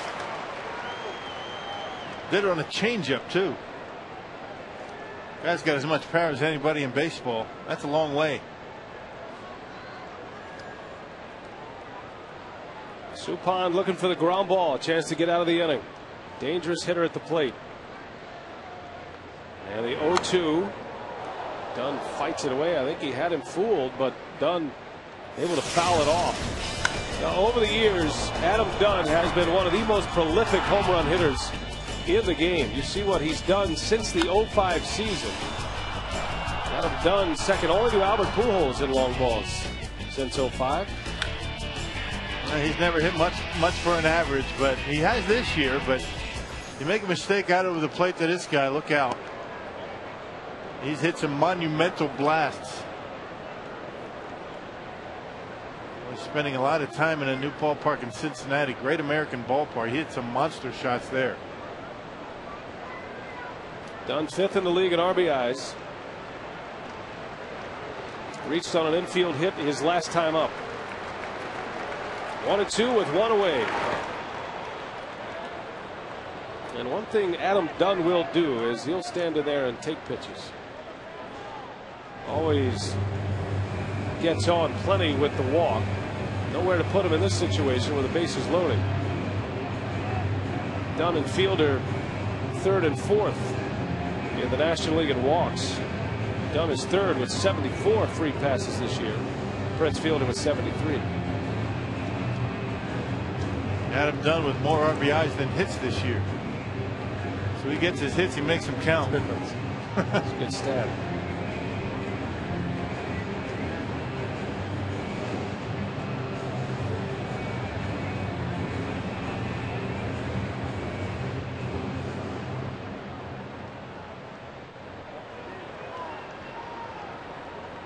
Dunn on his way to his 6th consecutive season with 40 or more home runs.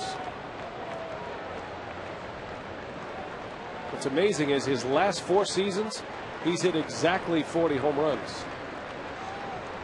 2-2.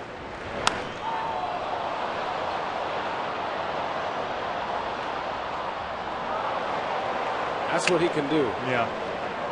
And nobody does it better. I have to recant that last comment on Adam Dunn. I was in the wrong column. 94 hits, 71 RBIs. To be accurate on it. It's good while it lasted. That's still pretty close.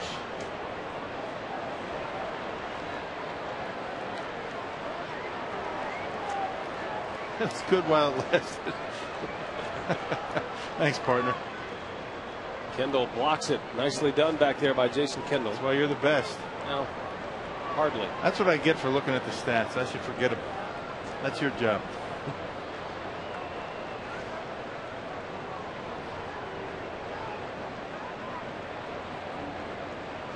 Well, this is a moment of truth here early in this game as we play in the top of the 5th. Bases are loaded, 1 out, nowhere to put Dunn. Brewers leading by a run, and Dunn lays off, and a bases loaded walk. And we are tied.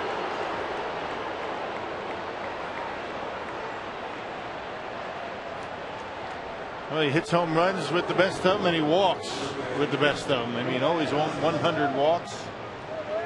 A good eye at the plate, and particularly a good eye in those situations. He really bears down. He becomes a tough out.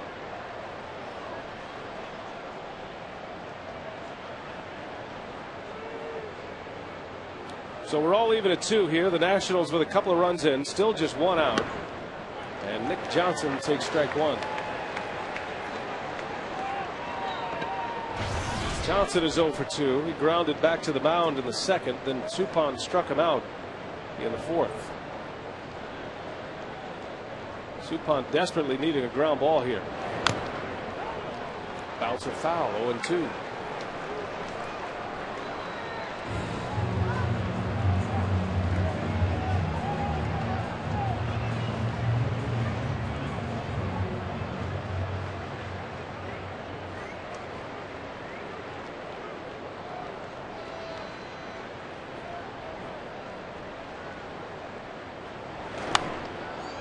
Slaps it foul. Johnson up there hacking. He's had good numbers in his career in spots like this.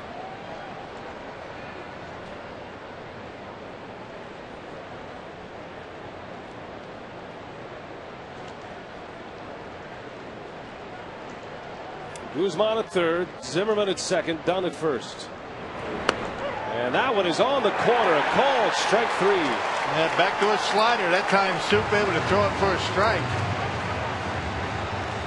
A huge strikeout for Suppan. Now it's going to take a base hit. Just catching the outside corner. Maybe got a little bit off the edge. It was high enough. Good pitch. Well, the 2nd time Suppan has struck out Nick Johnson. Number 4 in the game. That's a big out. Now 2 outs. Bases still loaded for Willingham. And he swings to the first pitch, and this one's hit well, and it's not coming back. Grand slam home run on the first pitch. Josh Willingham with his 15th home run of the year, and the Washington Nationals have opened it up here in the 5th. 6-2. 6 runs in the inning.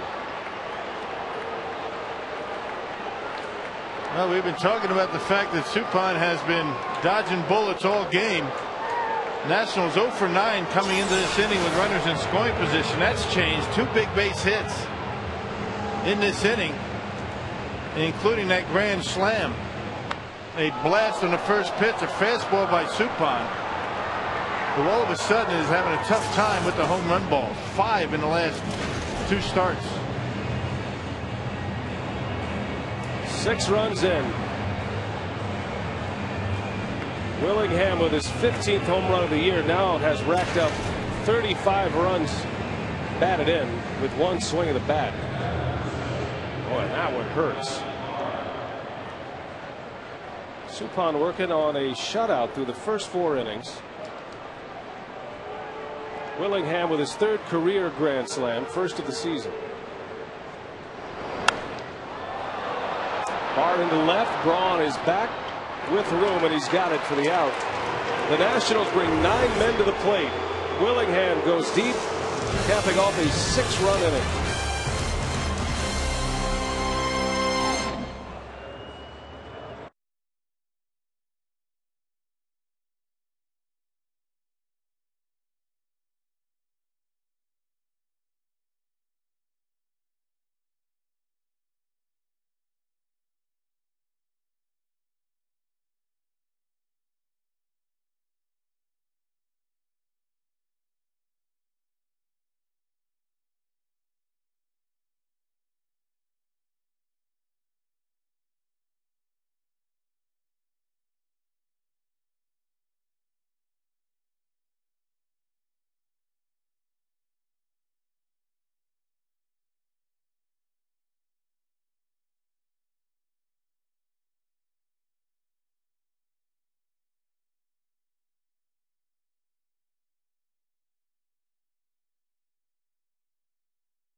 AT&T, the nation's fastest 3G network. AT&T, your world delivered. And tonight's time of the game winner is Fun Bogs in Kinston, Wisconsin. If they call the Brewers by 8 o'clock tomorrow morning at 902-4572, they get 40 tickets to a 2009 Brewers home game. This offer courtesy of the Tavern League of Wisconsin at Miller Lite. Well, Josh Willingham making it no fun for a sellout crowd here tonight at Miller Park. A grand slam home run, part of a 6-run inning. 6 runs on 4 hits. Suppan had a 2-0 shutout going before the 6-run frame, and now the Brewers have to mount another comeback here. By the way, that 6-run inning matches the largest inning the Nationals have had all year. So Nationals right fielder does some damage. The Brewer fans remember Josh Willingham as a member of the Marlins and really doing a number against Brewer pitching. That's off the glove of Zimmerman, and Kendall is on his way to second.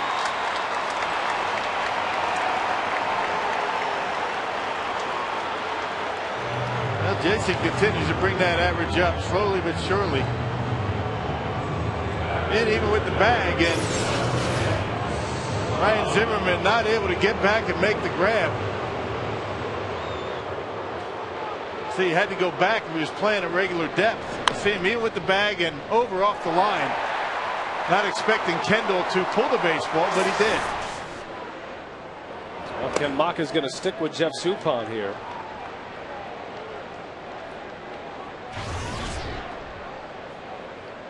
Man, you got to get more out of Suppan. We already talked about why. We talked about that on our broadcast open tonight. The fact that you got a guy coming out of the bullpen, Carlos Villanueva, making a start tomorrow, so you don't expect to get much out of him.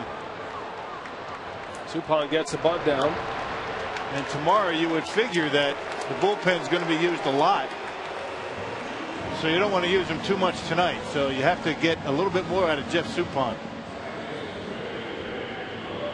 Bullpen stays quiet. Suppan advances Kendall to third base. Bullpen was up during that last inning, but couldn't tell who it was. Heard the baseball, but just couldn't see. Dillard was apparently up and getting loose. Well, see, the Brewers can get something going here against Craig Stammen. They got a runner at third and one away. Needing a big inning after the Nationals hang 6 on the board in the top of this frame.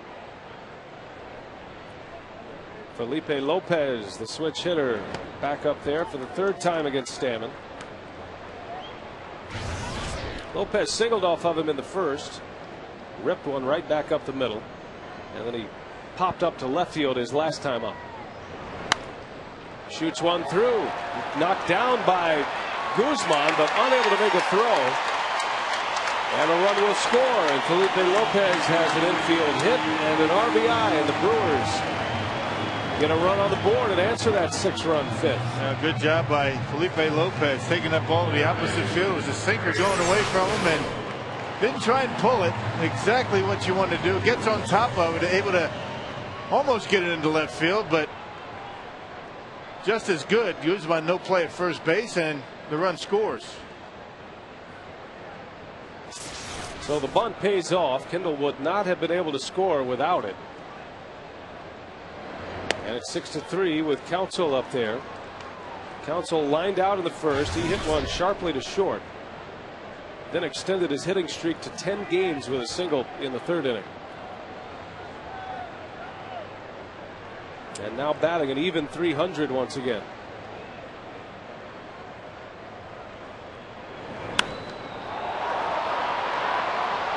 Nigel Morgan settles under it. Out number 2.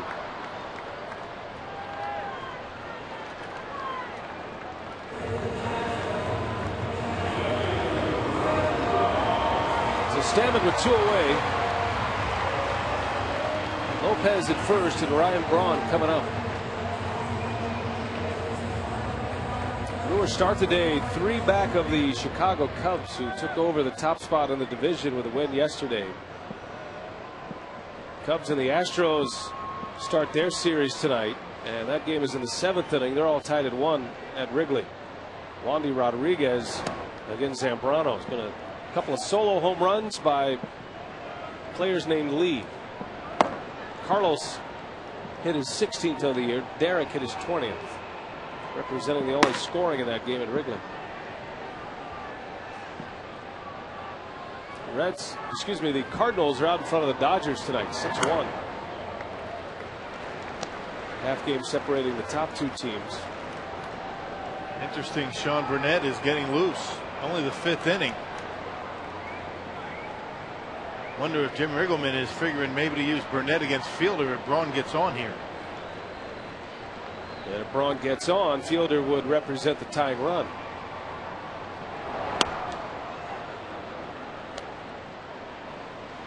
Well, there's 3 lefties down in that bullpen for the Nationals. All pretty good ones, too. Joe Beimel, Ron Balone, and Burnett.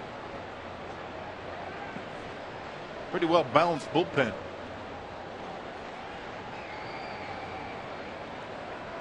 2-1 to Braun. Lays off, gets by Josh Bard, and Lopez will ease into second base. Well, that could be a big play. Now a base hit will bring the Brewers within a pair of the Nationals. Ed Rapuano saying that Ryan went through on that, so it's a strike.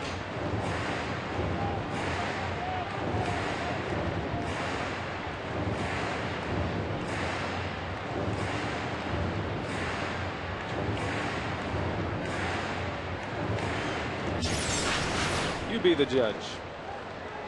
Not that it matters. He went. Raptuano is the only one who counts. So 2 balls, 2 strikes.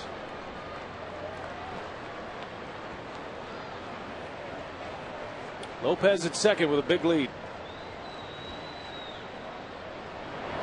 And Braun takes one just off the plate. Well, that didn't miss by much. Up in the zone, just a touch. And we have a very good view of it from the Harley Davidson bench. That's right. It's like we're there. Here we are. Good view.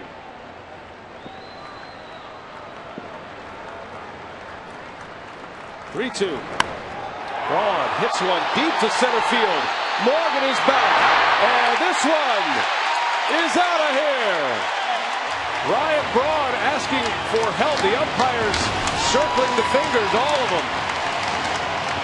2-run home run for Ryan Braun. Number 20. And the Brewers within a run. All right, Ryan heating up. It all started in Pittsburgh. Boy, he's starting to put some good swings on the baseball. Boy, he stays back nicely on this pitch. A pitch away from, still a little bit out in front, but still strong enough with that big long bat. And knocks it out of here off the ivy in center. Check out the point of contact. That was perfect. Right off the back thigh, and gives it a ride into center field for a 2-run homer with 2 outs. Well, the Brewers batters have responded here. Stammen knows he makes the mistake on a 3-2 pitch. Braun goes deep. Number 20, his 67th and 68th run batted in. Just like that, the Brewers within a run. 3 runs are in. And number 111 for the Brewers this year in game number 99.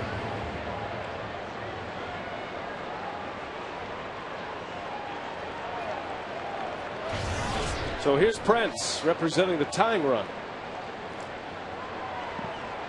Always important to respond quickly after giving up a big inning. Well, apparently Jim Mergelman is going to keep Stammen in there. Had Burnett up for fielder, but because of the 2-run homer, I guess he's going to keep him in.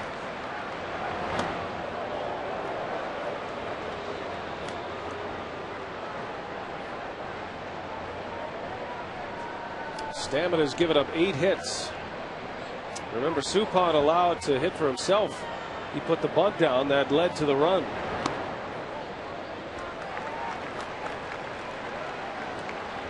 And Ken Maka will hope Jeff Suppan can come back out in the 6th inning and shut this Nationals ball club down. Fielder rips one to left. Dunn can't get it. Takes it on a hop. Prince with a couple of nice opposite field hits in this game. Well, just stays on the baseball so nicely. Doesn't try and pull it. If he gives you a pitch to pull, he'll take it. And ordinarily that would be one that Prince might take to right field, but able to keep the hands in. That ball is down and in. And slices it into left field in front of Dunn. And that's going to be the last batter faced for Craig Stammen. So the rookie will leave still with a chance to win. But the tying run aboard. We take a timeout, a pitching change at Miller Park.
The all-new Fox Fantasy Football with more customizable features and new ways to play. Log on to foxsports.com on MSN and join the next generation of fantasy football. Well, the Nationals still lead it here as we broadcast from the Harley-Davidson deck. Got him back. Got our jerseys back, and that has sparked some activity here offensively for the Brewers. Ryan Braun with a 2-run homer to bring the Crew back within a run. Craig Stammen leaves this game 4 2/3 innings, 9 hits and 5 runs. He leaves with the Nationals still in the lead, but the Brewers threatening here as Cameron chases one from Jason Bergman, and it's 0-2. You see the numbers. He got sent down to the minor leagues. This is his 22nd appearance, but since his recall, he's been much better. He's only given up 1 run in a little over 9 innings of work. It has been a roller coaster ride for this entire pitching staff in Washington, up and down. Big leagues down to the minor leagues, back up, just trying to find a handful of guys that will get the job done on a regular basis. It's been tough. Of course, the Nationals are not alone in that situation. A lot of teams have their problems in their bullpen.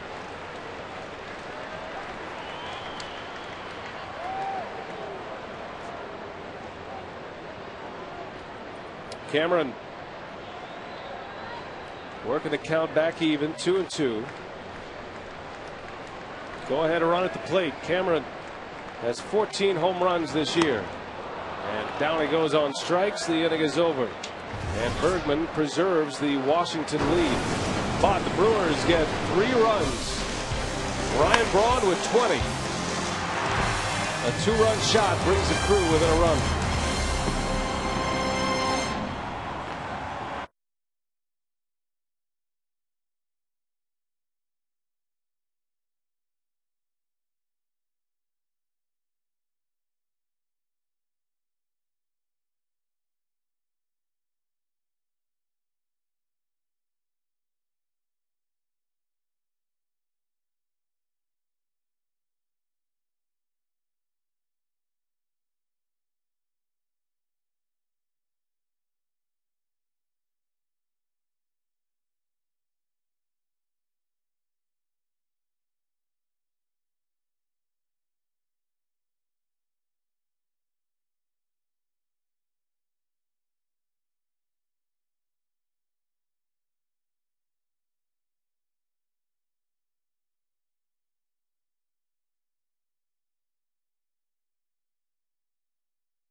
Is presented by the Wisconsin Lottery and its family of instant scratch games. Odds are you'll like them.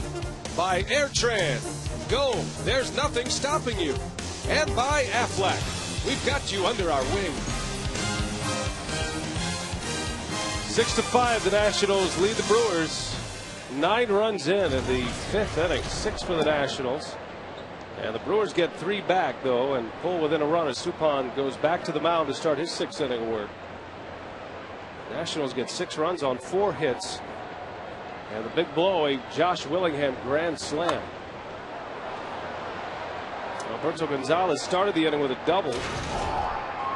Suppan at an even 100 pitches now. I believe I mentioned that as Stammen left this game, he had a chance to win. I meant the Nationals still in the lead. Let me just correct that. Didn't go 5. Got to go 5 to pick up the win. Bergman becomes the pitcher of record right now.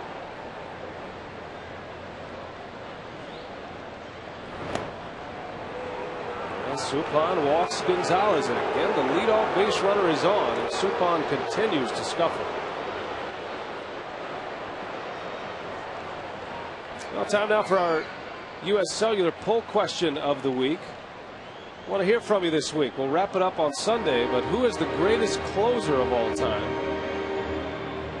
W for Hoffman, X for Eckersley, Y for Mariano Rivera, and Z for Goose Gossage. 234-234 is the short code, courtesy of U.S. Cellular. We'll keep the poll going throughout the week and then have the answer for you Sunday in San Diego. Leadoff base runner again for the Nationals.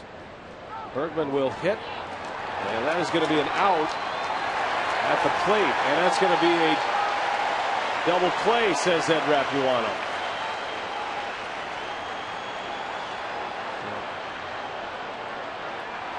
Okay, so a fair ball, he says, and then he ran into the baseball. And it's interference. The runner has to go back to first base. Anytime there's interference, batter's out. Actually, no interference. Jason Kendall tags the runner or the hitter and then throws to second base. That's a double play. There you go. Actually, no, it's not a double play because he tagged the hitter first, and then it was a force out. It wasn't a force out at second base. Had to tag the runner going to second. That's why he's safe at second base.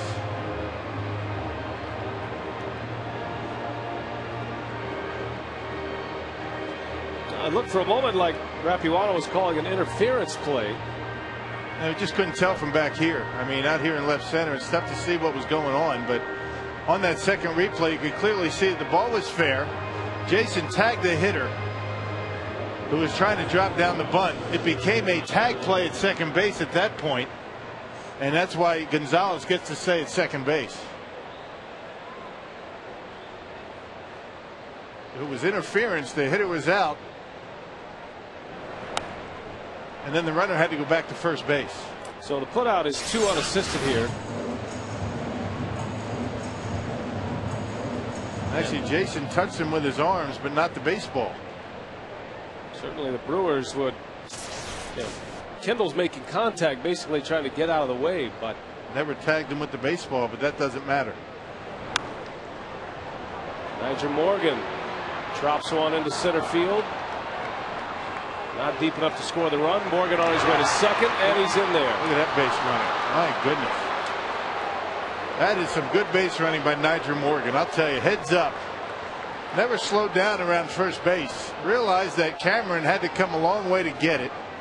He made the throw into the infield on the cutoff and able to get into second base. That's tremendous base running. Check out Cameron. Never does look at Nigel Morgan. Throws it into the cutoff man. And Morgan never slowed down, gets into second. That is tremendous base running. Good heads up the play by Morgan. So instead of first and third and a chance still at a double play to end the inning, it's second and third now on a base hit. He's going to score 2 runs. Stetter in the bullpen loosening.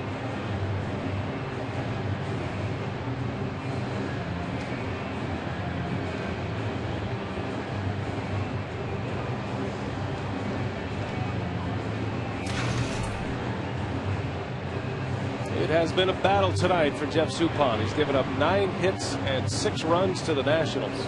Yeah, the last 2 starts have been a fist fight for Soup. After pitching pretty well up until his last start. So here's Christian Guzman, 1 for 3 tonight. Suppan starts him with a changeup for a strike.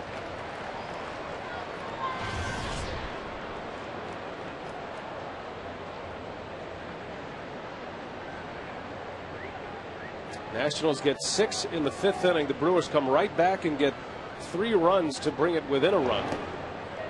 But the Nationals right back at it. They've got a ton of base runners tonight.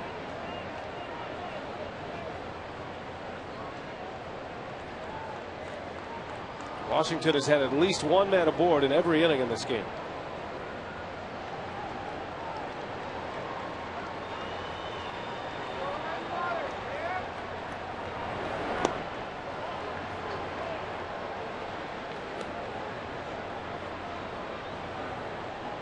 You certainly want to be careful to Guzman, but you've got Ryan Zimmerman coming up next. Got to throw this guy strikes. It's the guy you want right here. He's in a hitter's count at 2-1.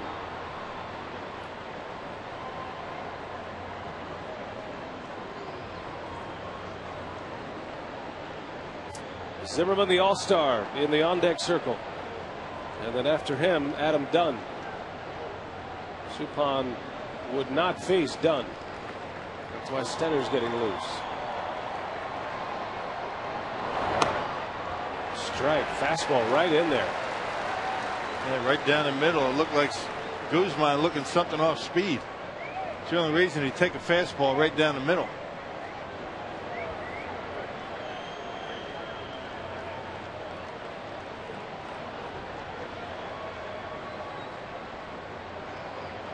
And a 2-2. Guzman spoils it foul. Well, the Brewers will have Corey Hart, J.J. Hardy, and Jason Kendall coming up in the bottom of the 6th. We're in a grinder with the Nationals here in this first game of a 4-game series with Washington.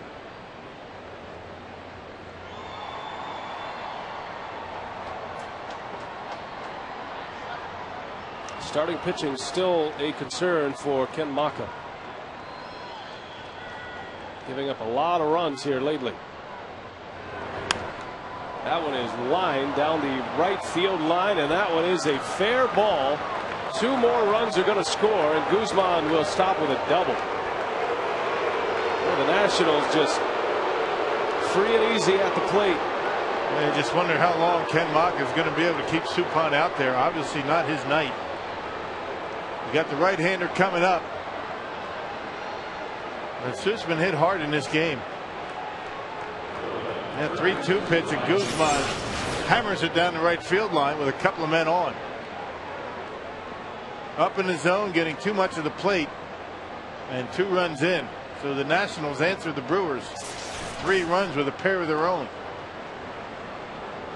And they'll intentionally walk Ryan Zimmerman here. Suppan's last hitter, most likely. He's got Stenner ready, does Maka, to face Adam Dunn.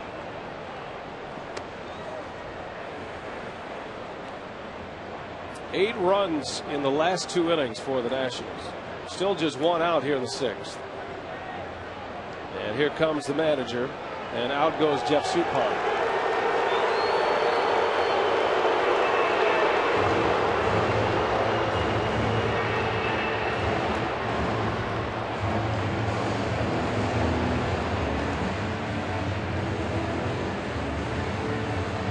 So we'll take a timeout. Suppan heads for the exit, and here comes Mitch Stenner out of the bullpen.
Received 1 adult ticket to the Harley Davidson Museum. For more information, call 902-4000 or visit brewers.com/H-D double play. Got that? I do. .com/H-D double play. I'm pretty good on the computer these days. I know all about the dashes, slashes, spaces, all that. Could use a double play here. 1 out. Adam Dunn at the plate. 2 runs are in. 2 men aboard. Suppan exits after 5 1/3, giving up 10 hits and 8 runs to the Nationals. And here's Stetter now in a big spot, and Dunn rips one to right field, and Hart will watch it bounce out of here. A ground rule double. Another run is in. 9-5 Washington. Dunn has another run batted in, and another run charged to Suppan.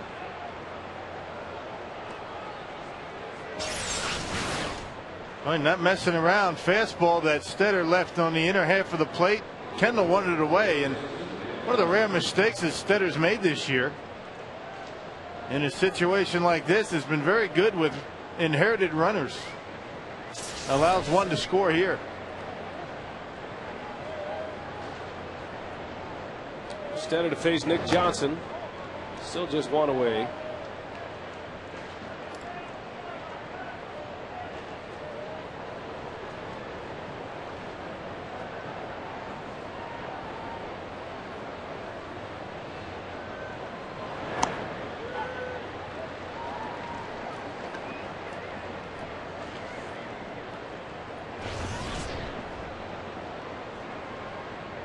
Second and third with 1 out. 3 runs are in for Washington after they scored 6 in the 5th inning. Brewers coming in with runners at first and second and only 1 out. Tough to really strand every one of those base runners, but before that double by Adam Dunn, Mitch Stetter had stranded all but 6 of 43 base runners that have been on the bases when he's come into the ball game. That's pretty good work. Yeah, you don't see many lefties square up against Mitch Stetter.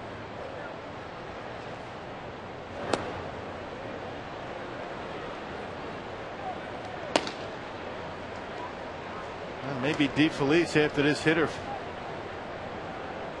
Johnson, a left-handed hitter, obviously, and then a string of right-handers coming up.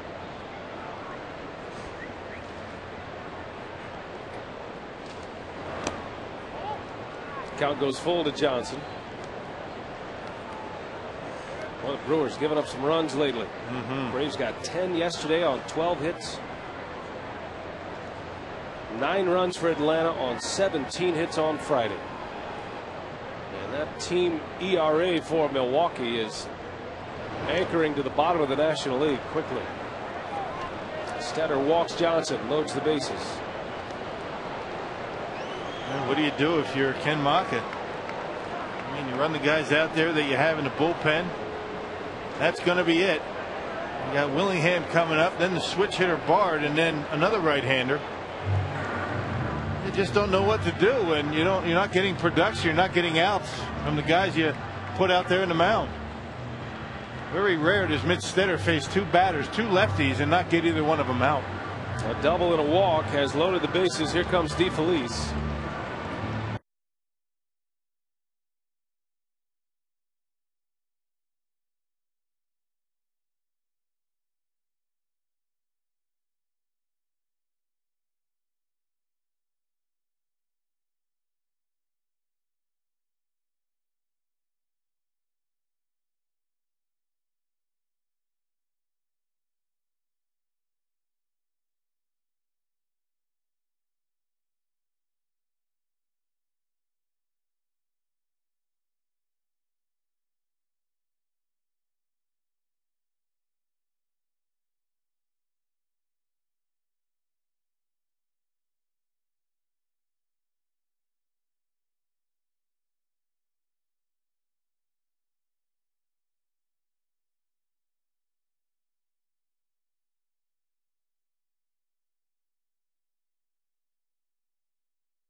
down anymore. Brewers are swinging the bats well tonight. They have 5 runs on 9 hits, so keep it at 9, maybe a chance for some more offense and a comeback tonight. But unfortunately, that has been said way too much lately. Willingham last inning on the first pitch he saw from Suppan hit one deep into left field for a grand slam home run, his first grand slam of the year. And that was the difference maker. It was a 2-2 ball game when he hit that one out. And that one's belted. That's coming our way. And another long home run for Willingham. Another grand slam. My goodness, 2 of them back-to-back at bats for Josh Willingham. 8 RBIs in 2 swings of the bat. Are you kidding me? My goodness. Unbelievable. And a no-doubter. Willingham with his 16th homer of the year, his 2nd grand slam in as many swings. And the Washington Nationals have a 13-5 lead. My goodness. Wow. Well, you thought the Brewers might have hit the bottom yesterday against Atlanta, but they have found a new depth here tonight. Still a lot of baseball to be played, but you're wondering how to stop the bleeding at this point. 13 runs on 12 hits. From a team that's won 30 games this year. 30 and 68 is their record. And you got 13 runs in short of 6 innings.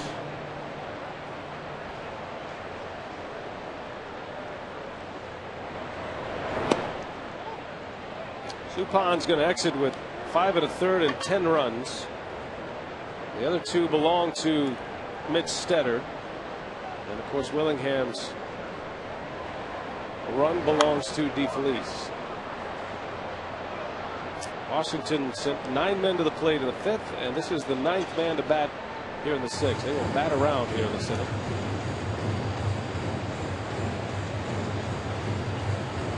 Eight runs batted in for Willingham. 2 grand slams. That is a big night.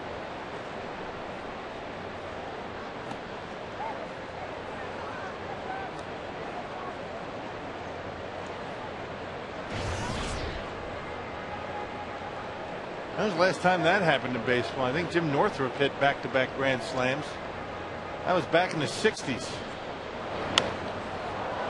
We are searching to find the answer. Talk about a rarity. I mean, you go to the ballpark, you're not expecting to see back-to-back grand slams. You know, you might see some of the rarities. No hitter, perfect game. I wonder how rare it is to see back-to-back grand slams.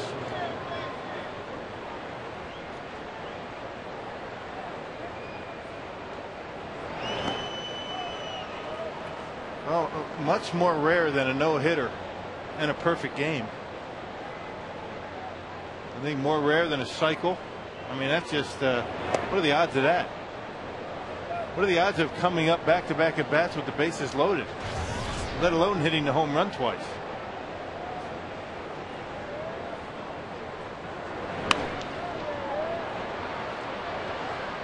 Cameron will run this one down, and a nightmare inning comes to an end.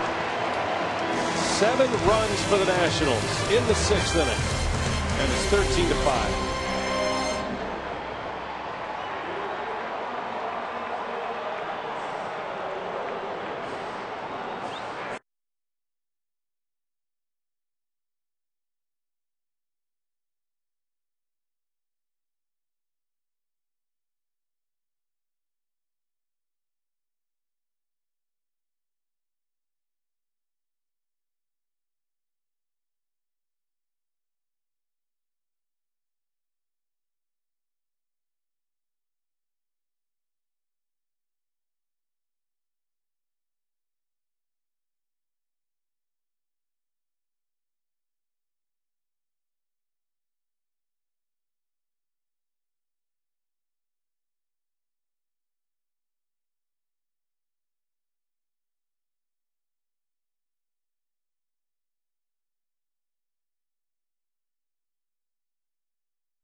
Sponsor of the Milwaukee Brewers and the Tundra Territory at Miller Park.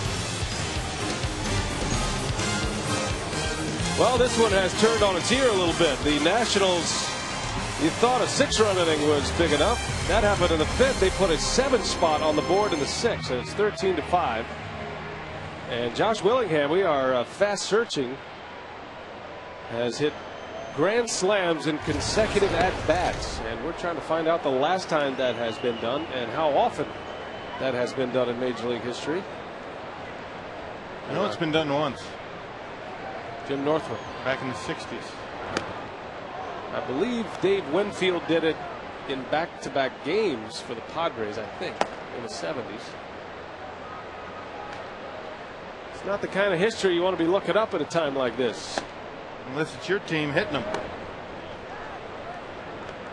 The 8 RBIs in a game by Willingham is the most by a player this season in baseball. How about back-to-back grand slams and back-to-back innings?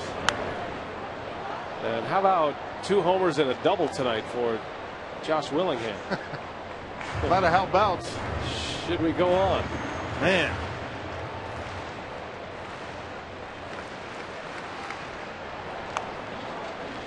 Little cue shot out to Guzman, and Hart is.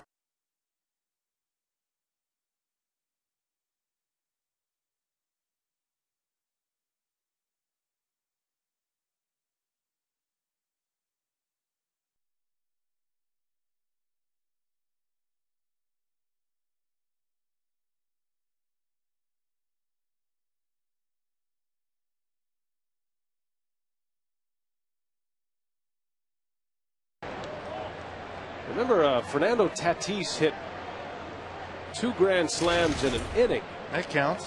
So that's back-to-back at bats. Sure.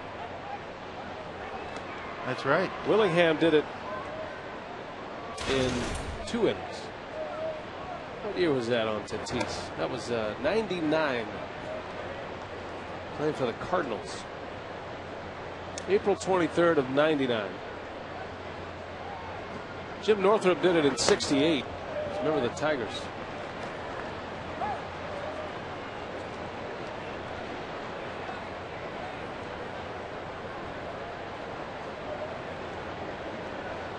Billy Miller did it. There's a name for you. Yeah. Matter of fact, before Willingham accomplished a feat a moment ago, the last 2 times it had been accomplished was by 2 Red Sox. Nomar? Yep, Nomar did it in 99. He did it a couple of weeks after Tatis did it, as a matter of fact. And Bill Miller did it in 03. 2 outs here in the 6th inning. So it is less likely to happen than a no-hitter. Let's see here. 14 times it's happened. Yeah. There's been 18 perfect games in big league history. A rarity that we have witnessed here tonight. Not that we wanted to see it. From the Harley Davidson deck. That's the kind of rarity we could have done without. It's kind of interesting, though, looking at some of these names that have done it. Get the list here. Brian Michalogic, statistician extraordinaire, pulling up the list. Tony Lazzeri was the first to do it, the great Yankee. But some of these names you just, you wouldn't expect. Frank Robinson. Robin Ventura. I'd expect Frank Robinson to do it. Yeah. But Chris Hoyles. Chris Hoyles did it in 98.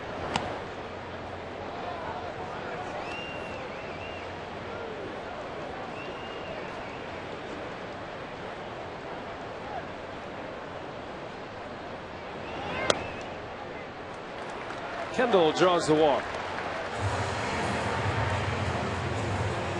So a base runner with 2 outs. All right, Rock, you just chip away here. That's all. It's a hitterish kind of night. Start chipping away. Only have 8 runs to make up. 4 innings left. That's 2 runs an inning, Rock. There's 2 runs an inning, but you have to keep the Nationals off the board. That's true. I'm counting on that. Jody Garrett will pinch hit for the Brewers with 2 away, and he rips one. That is going to get down and go to the wall. Jody Garrett Extra bases. Kendall around third. He's going to try to score, and he will score as Garrett drives in a run. That boy Jody, first pitch. Boy, he likes that first pitch, particularly coming off the bench. Jody Garrett all of a sudden getting some better at bats. Fastball down the middle and rips it out of the reach of Willingham and drives Jason in all the way from first base. Going on contact with 2 outs. Jason able to score easily. Garrett started yesterday, had a couple of hits. 2 for 4 at the plate. And an RBI tonight in a pinch hit role. It's only his second hit as a pinch hitter this year. The Brewers with 10 hits tonight. 6 runs and 10 hits. You're feeling pretty good about it. Yeah, that's a pretty good night offensively. Lopez with a base hit. Morgan up with it. Garrett is around third. He's going to try to score. The throw to the plate is in time. Oh, you can't get thrown out. Not down by that many runs. Very surprising that Jody Garrett got thrown out. He runs pretty well. The inning ends at home plate, and the Brewers waste an opportunity right there.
And it was off to a good start tonight. Brewers got a run in the first, and then Hart homered in the second inning to make it 2-0. But the wheels came off on Jeff Suppan in the fifth, giving up 6 runs, including Josh Willingham's grand slam homer. Braun brought it back to within a run with a 2-run shot in the 5th inning. But the Nationals came right back, and guess who? Josh Willingham with his 2nd grand slam homer of the game in as many at-bats. 13 players have done it in Major League history, and only one has done it at home. Nomar Garciaparra is the only one to do it in their home ballpark. Willingham, the 13th to do it. 2 grand slams in the same game. And one pitcher has done it. Tony Cloninger. Tony Cloninger, pitcher. What are the odds of that? Yeah. More shocking than Josh Willingham here. Pretty good hitting pitcher, huh? Yep. So we're out here in the Harley-Davidson deck, and we're watching a lot of baseballs either fall in play or fall on the wrong side of the wall. Now the rally booth out here has worked for the offense. Both offenses, unfortunately. Can't say Harley didn't deliver with some runs. 13-6. R.J. Swendel is in the game, just up from the minor leagues. Yeah, tough start as a Brewer. Yeah, a couple of times before this opportunity. 3 appearances, and you can see not much success. Had a terrific spring. He's got that very, very slow curveball that he likes to flip up there. Got that unusual arm angle a la Mitch Stetter. Swindle had great numbers down in AAA.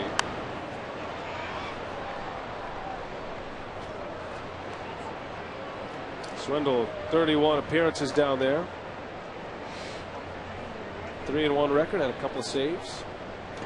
He's only given up 5 earned runs all season. The entire season in AAA in 31 games. Hernandez, the pinch hitter. Shot to short on a hop. JJ will take care of him. 4 out, number 1. Hey fans, do you have a favorite player that works hard and has an aggressive approach to playing baseball? Then cast your vote for the We Energies High Energy Player of the Year by visiting Brewers.com/WeEnergies.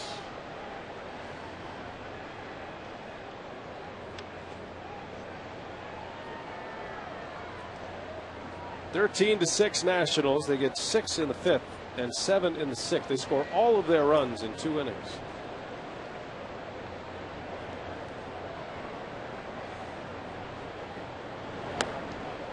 Well, just going back to the last inning, Rock, Lopez delivers with a base hit. It looks like an automatic run with Jody Garrett on the bases, but he's unable to score.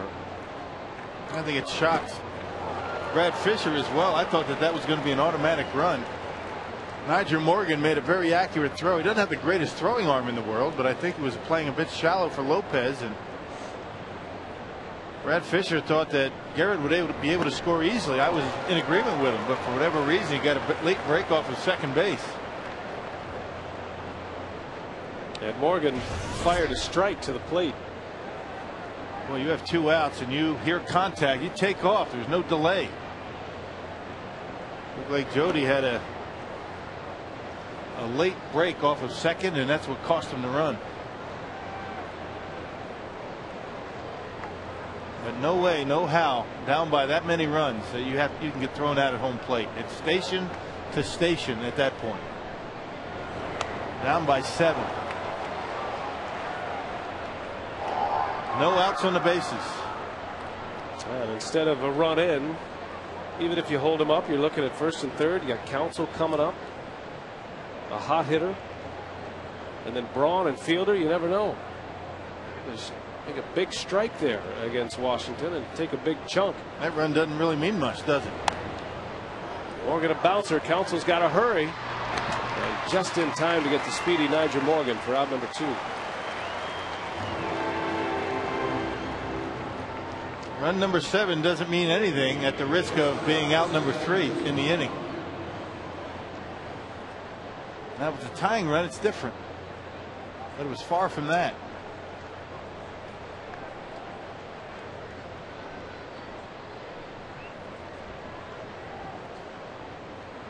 Well, what a frustrating month it has been for the Brewers. Well, you got to think better days are bound to get here. It's been a good long while before the Brewers were able to string anything together. Matter of fact, they haven't won back-to-back games since late June. We talked about that yesterday. Haven't won a series since the end of June when they took 2 out of 3 from the Mets. On a line to Hardy, and that's the inning. 3 up, 3 down for the first time tonight. R.J. Swindle, good on you.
They're trying to keep Tim Dillard in reserve, so he's got the kind of mid-inning or early-inning backup to Villanueva. Well, you know what? The best-case scenario tomorrow, especially if they don't have to use any more pitchers tonight, is that Carlos Villanueva goes a good 4 innings, and maybe Dillard can come back and piggyback him and pitch another, 4 innings or 3 to 4 innings, so they don't run out the bullpen.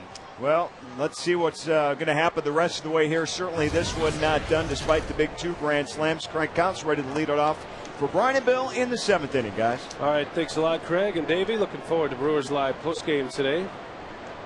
Council set to lead off here in the 7th. 13-6 our score. And a Hawthorne lefty on the mound for the Washington Nationals, Sean Burnett, 26-year-old lefty. He came over to the Nationals in that deal with the Pirates. He and Nigel Morgan involved in that trade. Nice play by Johnson, and flips to Burnett, covering the bag. That was something else from Nick Johnson. Well, where are all these errors committed by the Washington Nationals? Well, boy, they played some good defense, and certainly don't look tonight like a team that's only won 30 games. It helps that he's a left-handed throwing first baseman, able to get there. Burnett covers on time, and they get Counsell. Good play. See Alberto Gonzalez moving from second to short, and Anderson Hernandez stays in the game to play second base after he pinch hit in the top of the spring.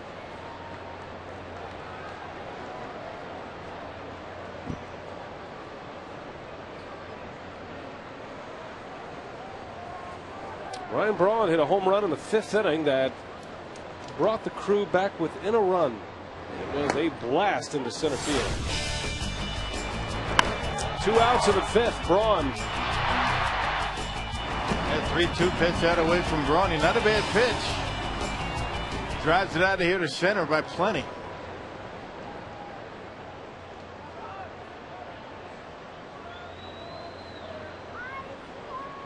Four homers in the game. The Brewers have home runs from Hart and Braun.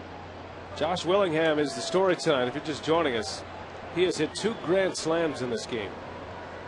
It's only the 13th time in the history of baseball that it has happened. Over 100 years of professional baseball, and it's only happened 13 times. So we get a Mark Burley perfect game last week and a Josh Willingham 2 grand slam game.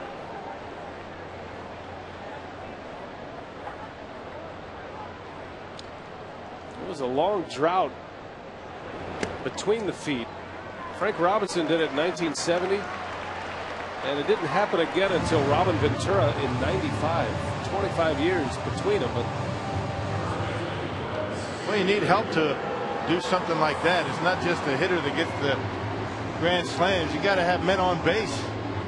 3 of them. I mean, how many times do you come up with bases loaded twice in a game? I mean, Tatis did it. He had bases loaded twice in an inning. I mean, that's unheard of. Now fielder at the plate. Braun will go ahead and take second base. They weren't holding him on. No stolen base. Defensive indifference is the ruling. Speaking of ruling, I want to send out our congratulations to Tim O'Driscoll, the official scorer here at Miller Park for Major League Baseball. And he's also the head baseball coach, legendary baseball coach, the all-time winningest prep coach in Wisconsin state history. His Arrowhead team headed to the state finals. So congratulations to Coach O'Driscoll. Always great to see his smiling face around the ballpark. Yep, good man. Tim O'Driscoll has been the official scorer here at Miller Park for many, many years. Actually, he was the official scorer that took many infield hits away from me in my playing career at Miller Park. He's a good man. I asked him about some of those decisions over the course of the years. He said, Schroeder, you just didn't run fast enough. They would have got you anyway. The 2 outs, fielder retired. As Logan Kensing begins to get loose.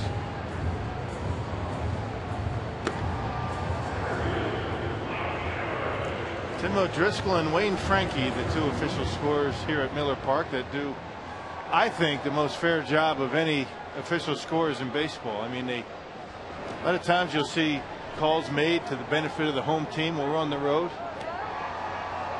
but they play it straight down the middle. A lot of people think we have say in the official scoring. Not the case. No. Tim O'Driscoll doesn't even have a monitor nearby. He doesn't want to hear what we have to say. Well, they do have the monitor for the replays. Take a look at the the volume replays. up. Yeah, they have the volume down. They have no interest in what we have to say.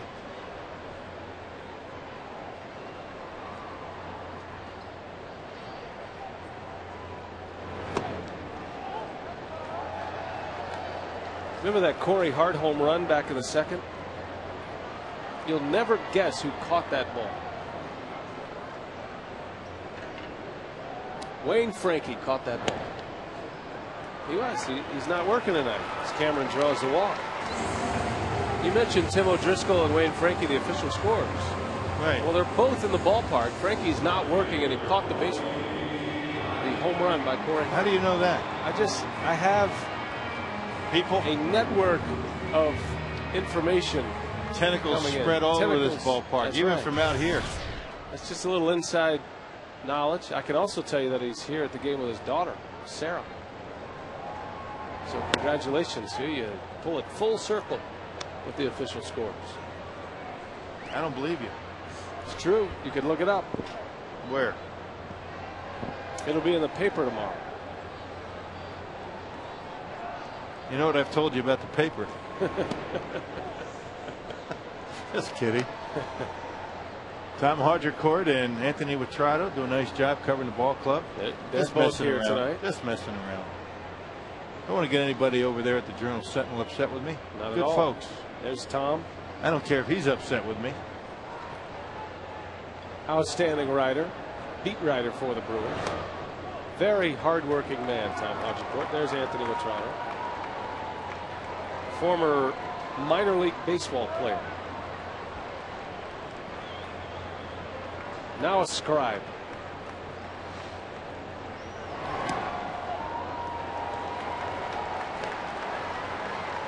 Hey, Sean Burnett is having a tough time throwing strikes here. Might get another walk. Somebody hit one out of here. You never know. Long ball here. It brings it to grand slam range.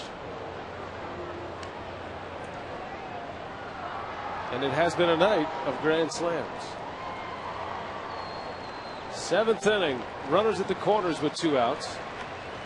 Hart homered in the second. Caught by Wayne Frankie. And he's got a chance to drive in a couple more here. Oh, and he takes a called strike 3. Ed Rapuano Not a good pitch. rings him up. And Hart is barking. That's a big pitch. Look down and in. Seen a lot worse called off the plate and balls. That's a ball.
Tab back on the air tomorrow. Fox Sports Wisconsin, 6:30 is airtime for Brewers Live. Series continues with the Washington Nationals. Hope you have plans to be with us. Got a matinee on Thursday to round it out before we hit the road. Tonight from the Harley-Davidson deck in deep left center. Just below that pipe right there. That's a good one. Yeah, amazing. You get a guy out there and Sean Burnett that has no idea where he's throwing the baseball, and Ed Rapuano gets him off the hook with a bad pitch. He calls strike 3 on Corey Hart. That wasn't even close. Terrible call. Yeah, you got bases loaded. If Hart draws the walk, bases loaded with Kendall coming up. It's a difference maker, a call like that. Zimmerman the batter.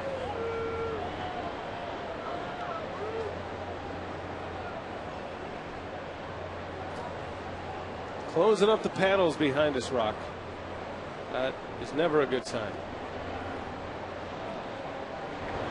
Roof closed, panels closed. A little rain coming on. Some rain in the forecast.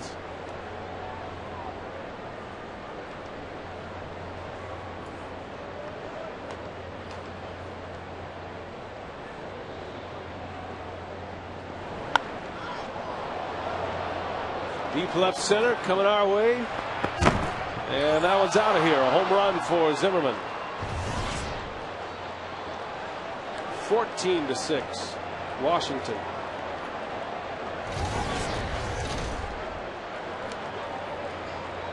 "14 runs, the most in a game this year for the Nationals." Yeah, high fastball out away from Zimmerman. Big guy likes to get the arms extended, and he got a pitch to do it. And into the Brewer bullpen. Cameron gave a great effort. Still playing hard, but the Brewers are on the wrong side tonight. Boy, it has been a rough homestand. Big crowds every night. A lot of offense by the opposition.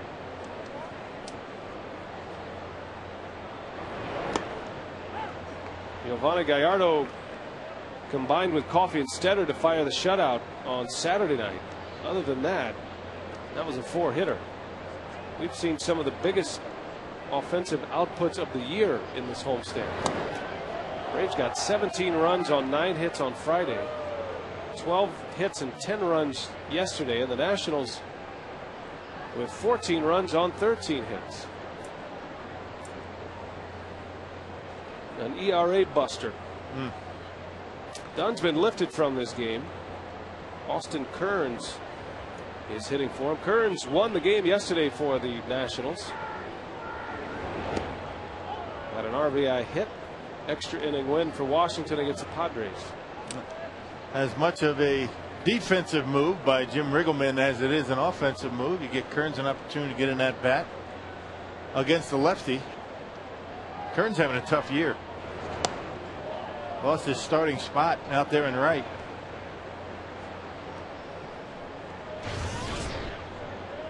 And that's why.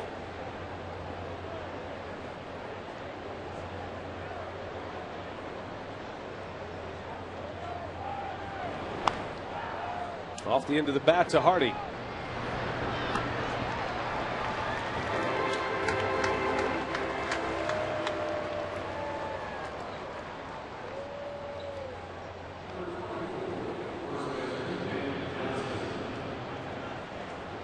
So one gone here in the 8th inning.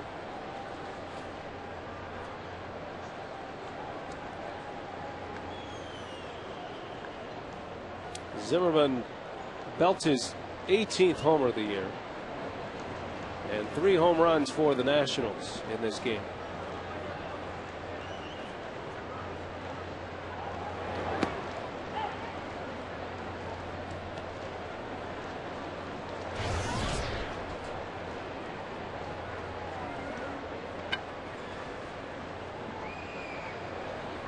Just in case you're wondering, the most RBIs in a game in Major League history is 12. 2 players have done it. Josh Willingham has 8 runs batted in. Jim Bottomley and Mark Whitten. And I remember the Mark Whitten game all too well. Your brother involved? Half of those RBIs came against my brother, who was making his major league debut that day. 4 home runs for Witten that day. 4 homers, 12 RBIs. 2 homers, 6 RBIs against the spry Mike Anderson. That's a good week for most guys. Hard hitting Mark Witten.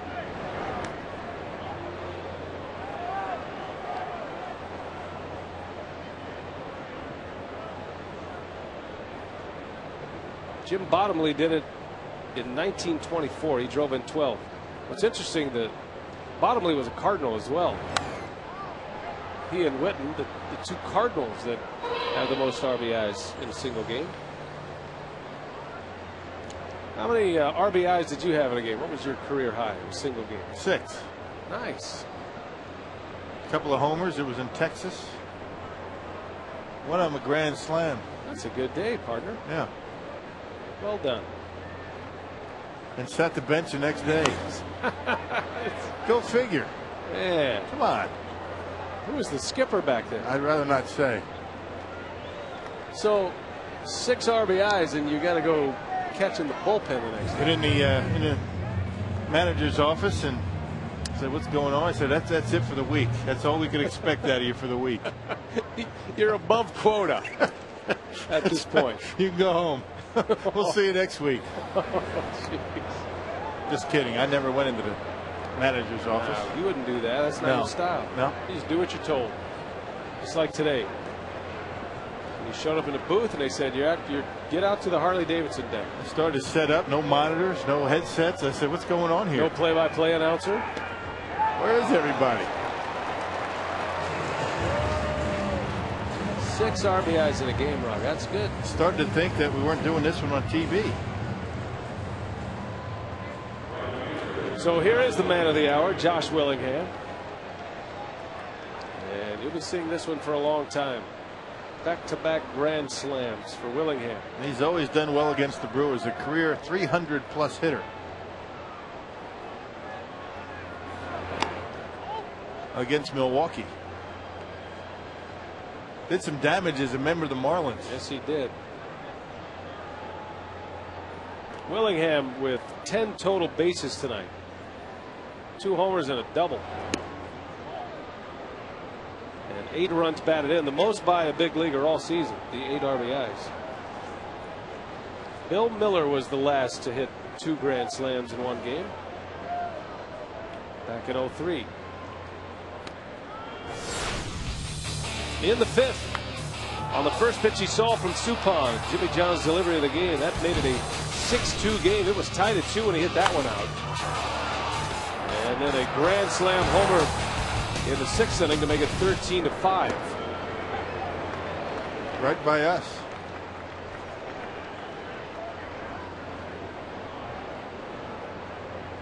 Now, had I caught that grand slam ball, right? Yeah. I mean, the big thing in baseball is a visiting player catches or a visiting fan. Yeah.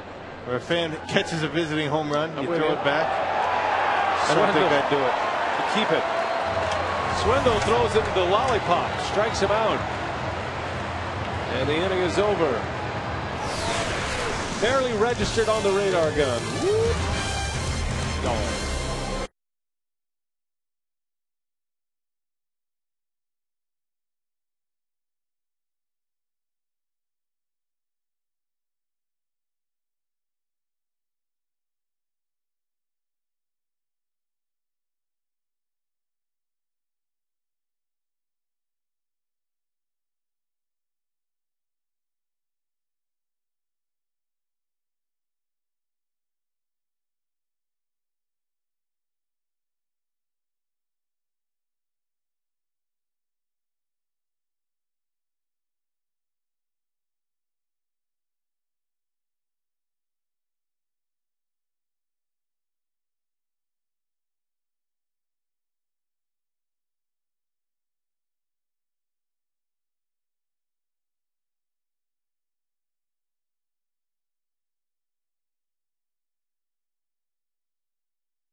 Wiggly, chop the pig and save. Well, the Nationals are leading it big time here as we head to the bottom of the 8th inning. Washington 14 runs on the board as Logan Kensing takes over. It's 14-6 in favor of the Nats. Kensing, the 4th pitcher used tonight. A lot of changes for Washington. Starting to feel like a spring training game right here. Kern stays in right field. Willie Harris takes over in left. Hardy leads off. There's Willie Harris. Everybody gets to play tonight. Kern's pinch hit for Adam Dunn stays in right field. Hardy looking for his first hit.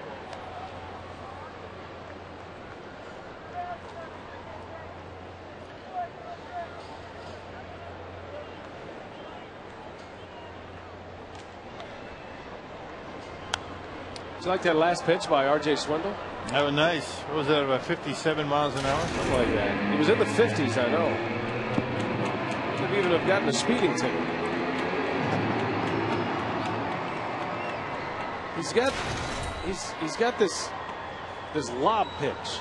Doesn't break it out very often, but Hardy rips one. Right center field. Morgan on the run, and he runs it down. Man, he can cover some ground. Hardy retired. Saw Swindle break that out a couple of times this spring. Always good for a laugh. Who throws the slowest pitch in terms of speed in baseball? What are the odds of this question coming in? Calvin from Merton and our Ho Chunk Gaming Wisconsin text question. This one is hot off the presses. I'd say R.J. Swindle has to throw the slowest pitch in baseball. Maybe Tim Wakefield. Wakefield, that's what I was going to say, the knuckleballer. I mean, I think Wakefield's knuckler is in the high 60s and 70s, though, isn't it? Not in the 50s. Well, it can be in the 50s. I would imagine. Well, I'm going to give the award to R.J. Swindle. Congratulations, R.J. I'm in agreement. A Brewers representative will be in touch for your award.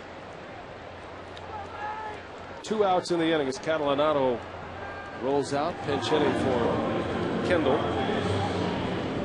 And here comes Mike Rivera.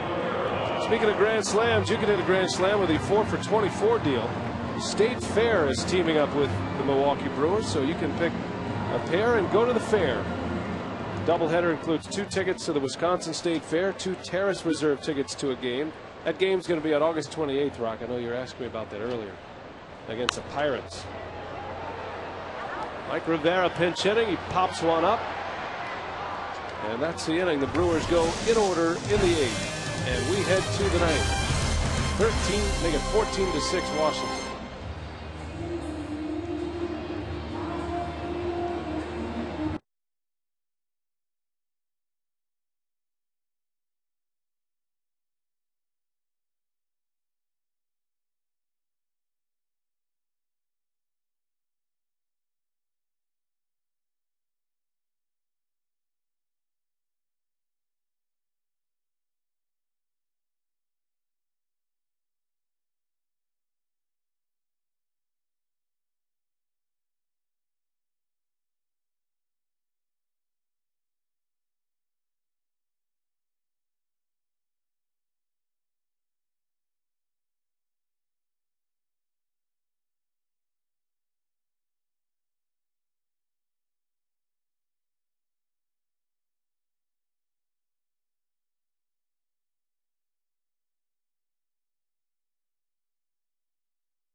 From the Harley-Davidson deck out here above the Brewers bullpen, which is quiet for now because Chris Smith is now in the game to pitch. It's been a rough one for Milwaukee tonight. We didn't know it'd be lopsided. We came out here to try to get things turned around offensively. The Brewers are scoring some runs tonight, but it's the other side of the ball that is giving them fits. Yeah, you got to be concerned at this point about the Brewer pitching. And last couple of days, some big-time run production. 24 runs the Brewers pitching staff has given up in 2 games after a shutout on Saturday. A 4-0 shutout spun by Looper in the bullpen, and since that time it has been like pulling teeth getting outs. Chris Smith will work the 9th inning. R.J. Swendell goes 2 and gives up 1 run on 1 hit, the home run by Zimmerman.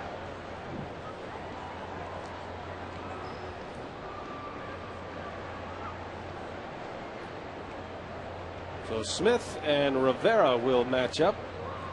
Rivera pinch hitting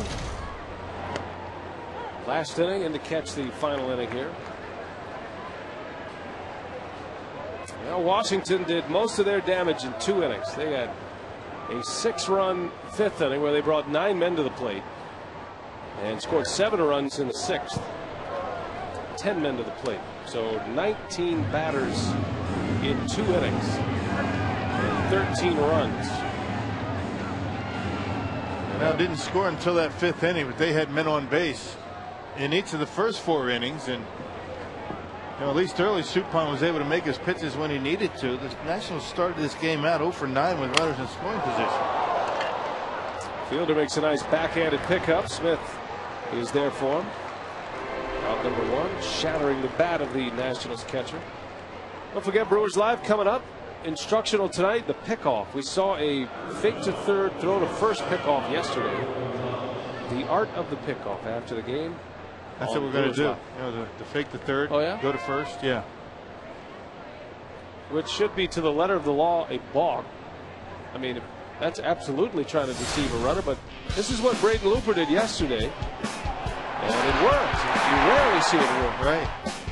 Well, you see it a number of times during the season. It might work every 3rd year, but Looper able to get him. You don't want to say too much about it because that'll ruin our whole instruction. Oh, I'm sorry. That whole thing about it should be a balk because it's deceptive. That was my first line. Oh man. Now I got to come up with something else. I mean, I've been waiting for that line all night. Now I got to go back to the drawing board. Let me write something out for you. We'll get you squared away. Gonna help me out? You owe me. All right, I got you covered. We'll come up with some alliteration and we'll get something going for you.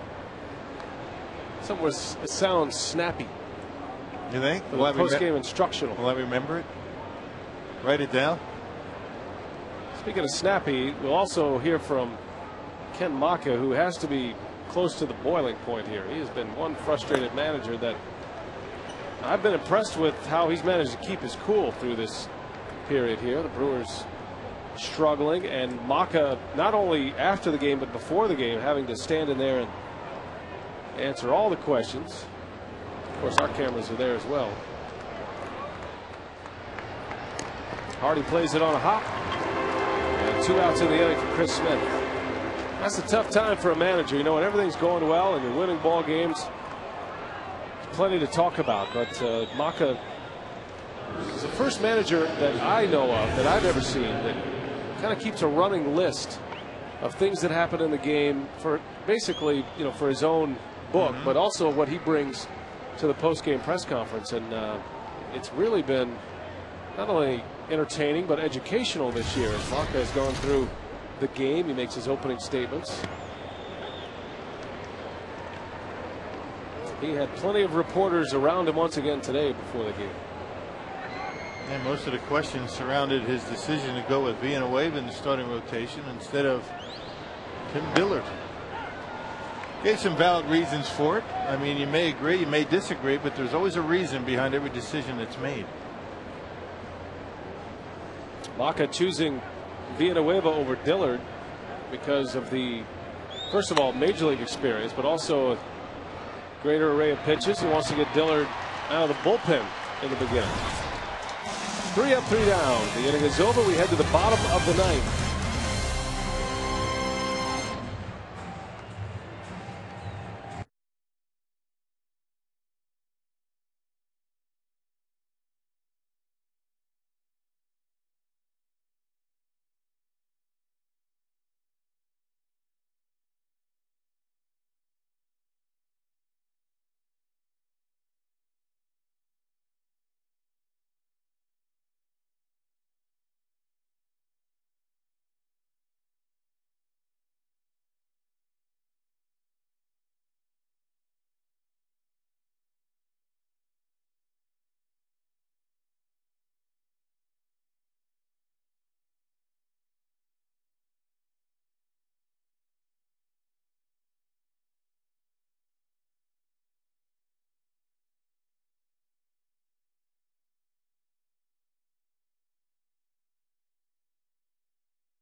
Logan Kinsing back on the mound as we play at the bottom of the ninth. Felipe Lopez, the batter, has 3 hits tonight. 3 for 4 tonight and 10 for 23 as a Brewer. Lopez is hitting .435, but it has gone unnoticed because the Brewers are having a hard time putting one in the win column since he's been here. Lopez 3 hits and an RBI tonight. Scored a run. 14-6.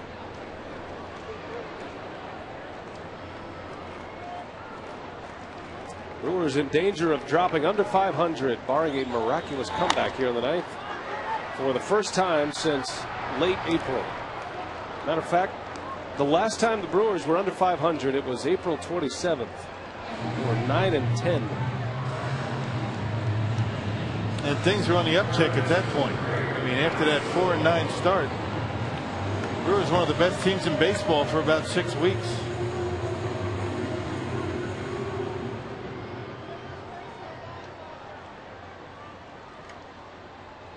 Well, we've enjoyed our time out here at the Harley-Davidson deck, despite the lopsided score. And good fans out here, good food. Everybody seemed to have a good time, irrespective of the score right now. It's good view. It's good we have our jerseys back. Yeah. They put those away. There is a silver lining to every cloud. Should we go back to the booth tomorrow, or should we head somewhere else? I don't know. Yeah, like section 118 maybe, or maybe go up to the Gale Club. Yeah. How about up there, Bernie, where Bernie is? Bernie's Chalet. Kind of underneath Bernie's Chalet here. If the Brewers would go on a winning streak, I'd do a game from just about anywhere. I'm all in. He'd shave his head too. No. I'm losing it fast enough. How about in that kayak there in the dew deck? I won't go in the kayak, but I'll go to the dew deck. Although I'm not big on heights. That's up there. That's way up there. The dew deck. Yeah, a lot of possibilities. Council sends one our way.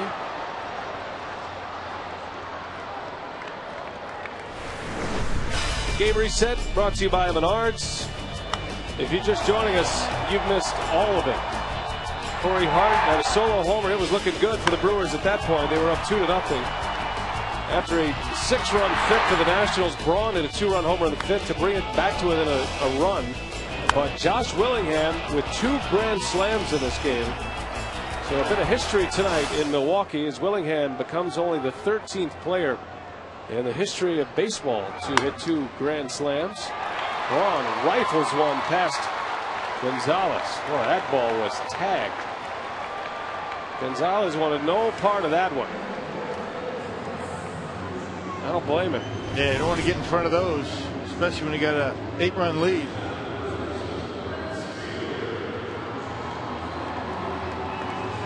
Good to see Ryan heating up a bit. It's his 3rd hit. He's been on 4 times. Fielder a chance to give him one last cheer here tonight. Love to see Fielder get a hold of one, preferably to the opposite field toward the Harley-Davidson deck. I think you should put your glove on. I packed it up. Oh, okay. Well, I got to pack everything up. I got to get down for our instructional. That's good. I got a long way to go. Short time to get there, Bandit. Of course, on my way to the instructional, my car's parked just right out the door. You're going to walk right by it? it's tempting just to get in it. I'm flipping a coin right now. I'm literally going to go within 20 feet of my car.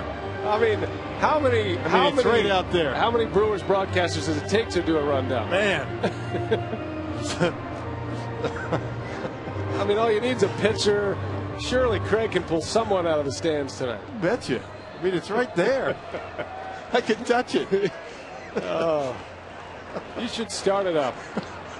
You should drive it in. Oh. Big hack from Fielder. Yeah, I think we have to walk right by it and get on down there and help out Davey and Craig. Being a team player that I am. Yeah.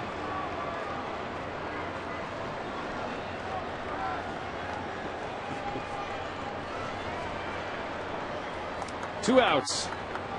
1-2 to Prince. Look at him up there. You know who's still here? Wayne Frankie? Yeah, he caught the ball, you know, Corey Hart's home run in the second. But our man in the sombrero is still here. When all else fails, through a 2-hour rain delay in Cincinnati or a meltdown here at Miller Park, that guy is here with his buddies. How's he doing? That guy kept us entertained for hours in Cincinnati, and he's on his best behavior. And now we know why. Oh, that's funny. Well, last week in Cincinnati, our man here had a mean case of the hiccups. And during I love the glasses. 2-hour rain delay.